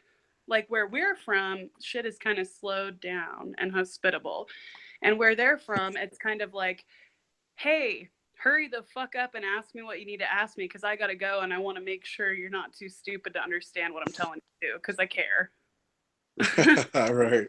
Feel me? So, like, whereas somebody could pull out in front of you and you might be like, oh my God. And they'd be like, what the fuck are you thinking, you fucking idiot? It was fun though. It was pretty cool. Like, walking around Manhattan downtown by myself, just checking out the Empire State Building, being fucking freaked out as fuck. So many people. It felt like I was in a sea of fish and I was just like moving around every time the lights would change. And I had to walk Holy everywhere. shit. There's no point in driving or taking an Uber or taking the bus. I did get to take the subway though, and that was fucking dope. Really? Yeah, it was pretty cool. I mean, I'm used to doing trains and buses and stuff like that, but for it to be underground, it's really like it's like a whole other planet. It's fucking weird. It's like some post-apocalyptic shit. So it's not as bad as they say it is? Nah. Honestly, the fact that I was anonymous almost made me feel safer in Manhattan. Brooklyn was really laid back, and it was just like a normal suburban neighborhood area for the most Right. part.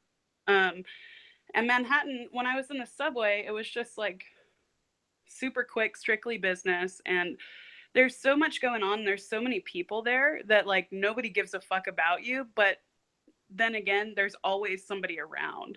So if some shit was to pop off, like, it's not a huge deal. Right. But it felt pretty safe.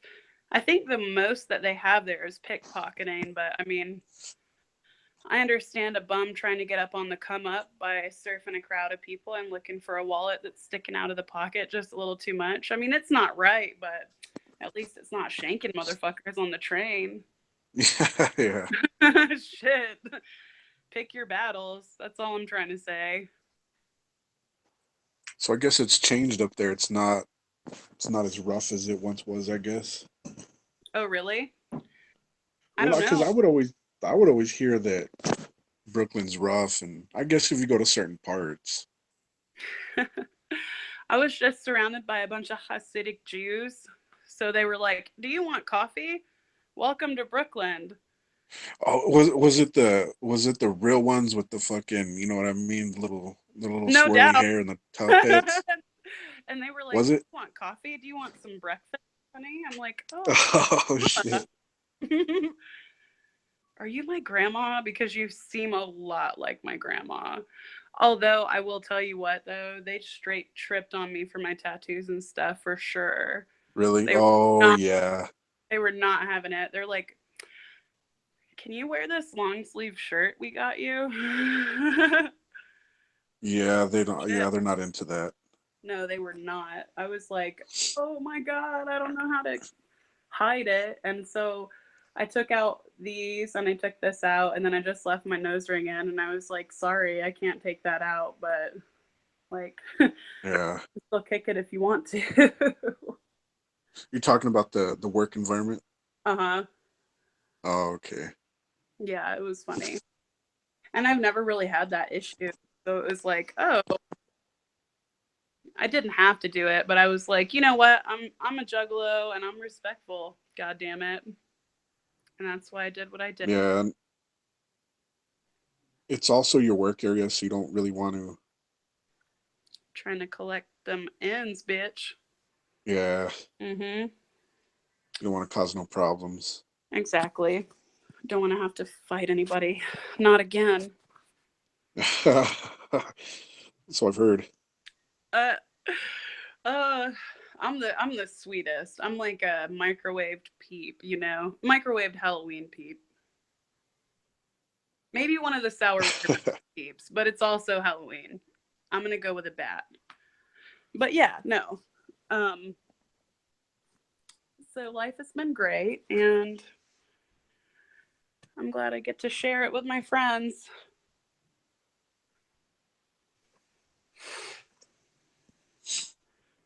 Okay, so finally pulled up the chat and it looks like it's slowing down. Okay, Awesome. never mind. Yeah,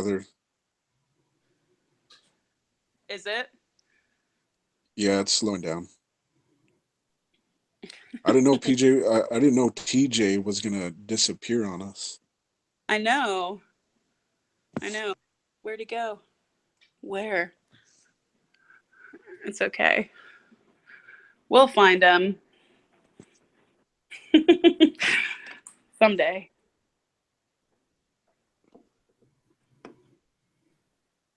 So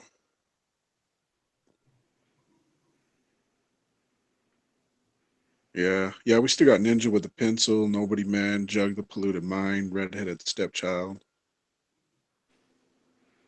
Wow, they're all fresh. Good for them. Bye, guys. I'm just kidding.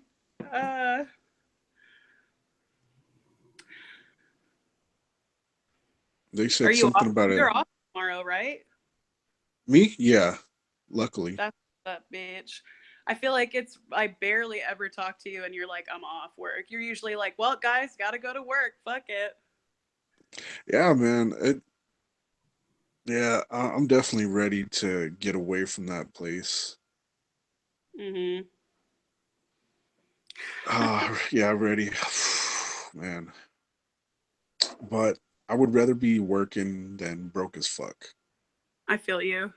I'm just harassing this wine Huh? motherfucker. Motherfucker.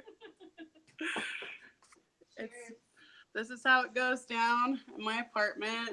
Bitches just saunter off into my bedroom. There they go. Bye, girl. See you later, Henny.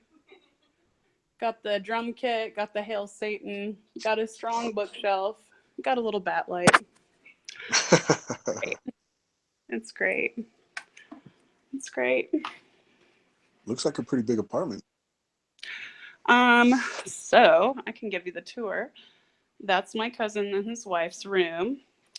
This is the living room. There's the cat. That's the kitchen. there's my laundry area. There's a little balcony. And then, yeah, I'm actually fucking stoked on this room being as big as it was. I did not think that was going to happen. Tara, up close and fucking personal. I yeah, it's nice. I'm glad I got to decorate. Here's my fucking murder cabin. Oh It's shit. where I go to fantasize about like just getting it handled in here and having it take a trip down here. And That's pretty dope, actually. I like that. thanks. Let me see. I'm just fucking up, leaving my coffee cup in there in the morning. Got some Tiger Balm because I'm old as fuck. Got this weed tray. It's the tour, you know, and people might mistake me for like decorating for Halloween, but honestly, it's not the case. It's not the case. Oh, this is fun. Why haven't I done the tour sooner? My friend painted this. That was pretty sick. And of course, I have some witchy shit here. Gotta have the witchy shit. That's about it. Fuck yeah. Hell yeah.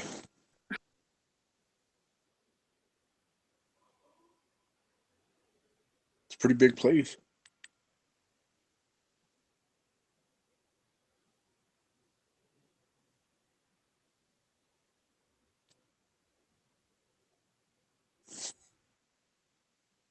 Let's see.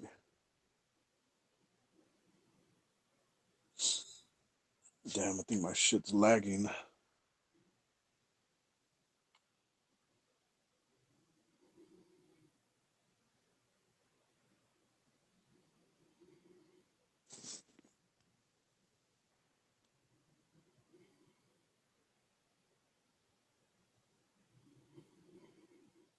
Damn, my shit is lagging out.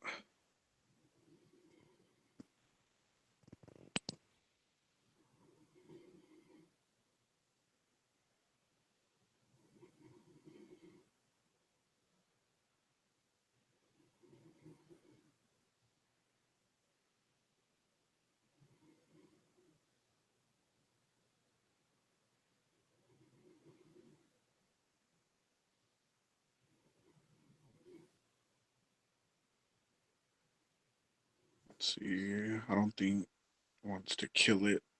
Uh, sorry. Yeah, sorry. It's been hard to keep up with the chat. Okay, yeah. My internet's going super slow. I just realized that Jinx, I guess, lagged out. Let me.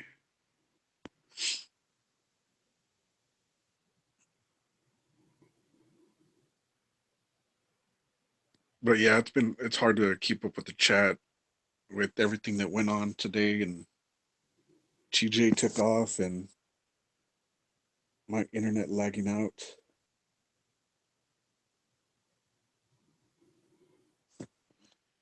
Um, but yeah, thanks to Jug the Polluted Mind, Nobody Man, for chilling as late as y'all have. I always wonder. There's two people talking, but it says there's 11 people watching. Who are the 11 people? Or the 9 people, should I say? All right, we got look like Damien.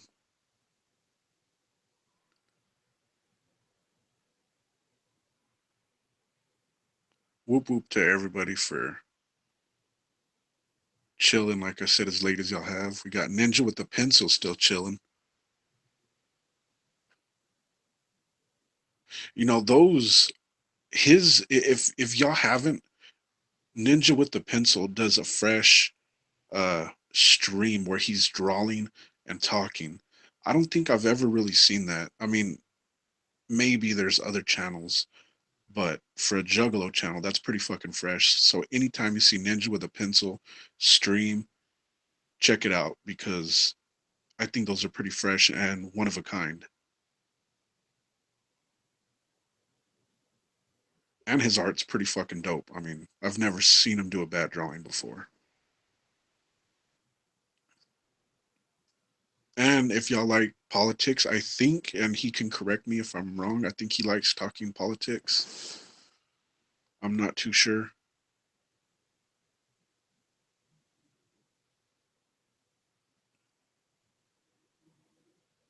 Yeah, I'm not sure on his schedule, but yeah, he kind of does them whenever. Yeah, they're fresh.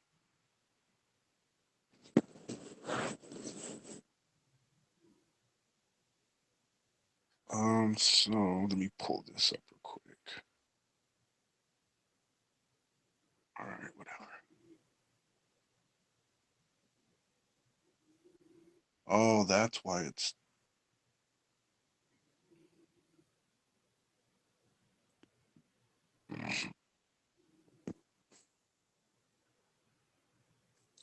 I'll chill out for a little bit longer.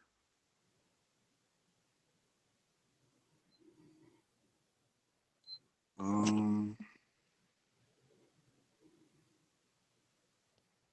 okay.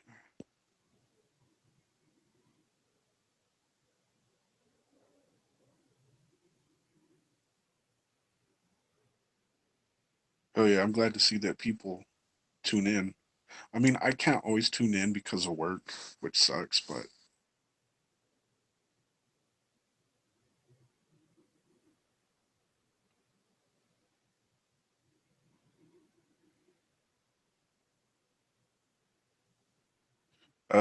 we think TJ crashed out. So yeah, I kind of had to figure out how to end it on my own, and hopefully it's he got messed up. TJ. I keep saying PJ because I had a friend named PJ, but Beastmaster apparently passed out, and I'm the last one standing.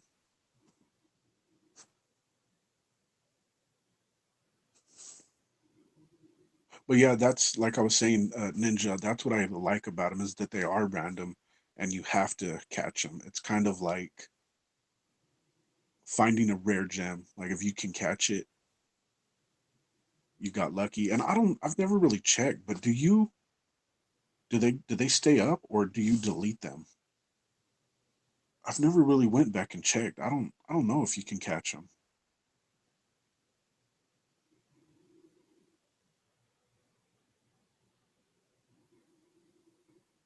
Oh yeah, you must be all the way west because it's 11:41 here.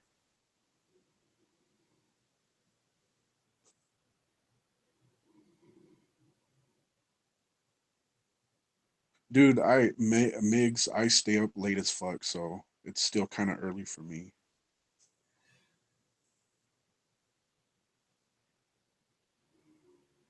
Yeah, TJ's time, it's definitely 1, almost 2 in the morning or at night, whatever.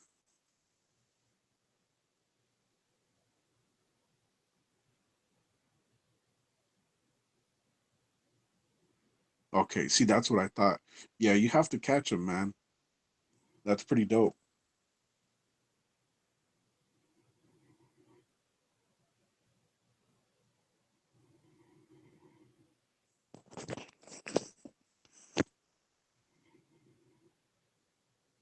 We've had, and I don't know how long y'all have been apart, but we've had so many different people on this channel. Um, some has left, some have left, some have been kicked out for various reasons, but we've kept Ninja with a pencil because, I mean, look, he does fresh work. He always have a good conversation, but I can't get into the politics just because I don't know about it and I don't know enough. But we've kept him on here for a reason.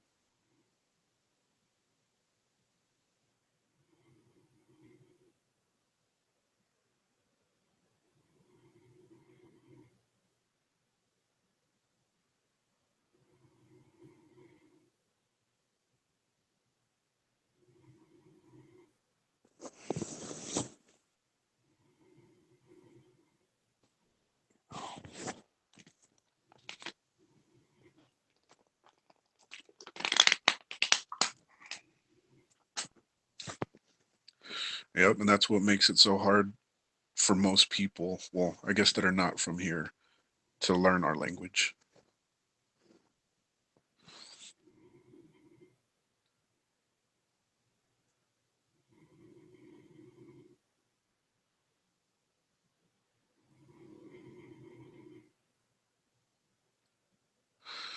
Uh,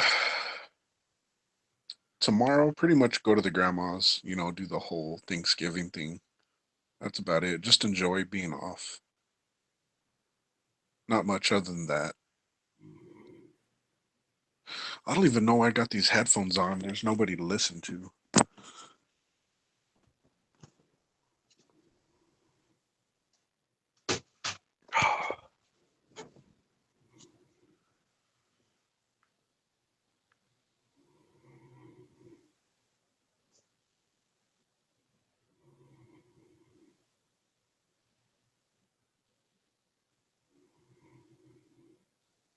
Wait a minute.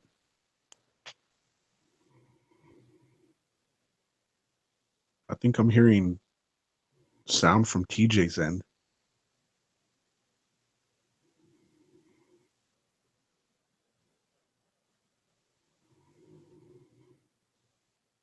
What the fuck? Is anybody hearing that?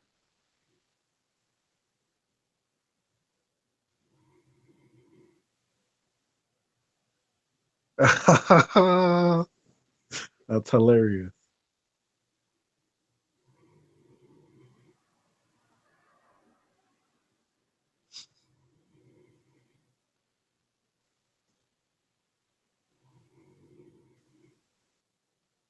I don't know. I don't think that sounds like a snore.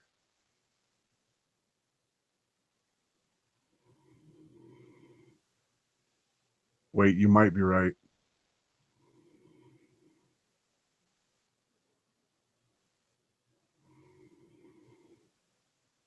Okay, man.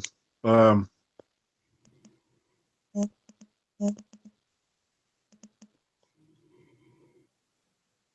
okay, yeah, yeah, guys. I'm sorry, but uh, out of respect for TJ, I probably gotta end this shit. Yeah, I gotta end that shit. If you could hear him, man, out of respect for the homie Beastmaster. But thanks for everybody tuning in. That is my that's my sign that it's time to hopefully end it, and hopefully it's gonna work. But appreciate everybody chilling.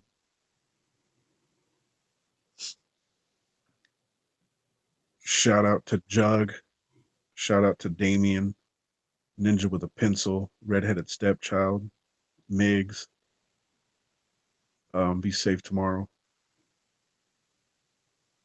and we'll see you on the next stream. Whoop to the whoop.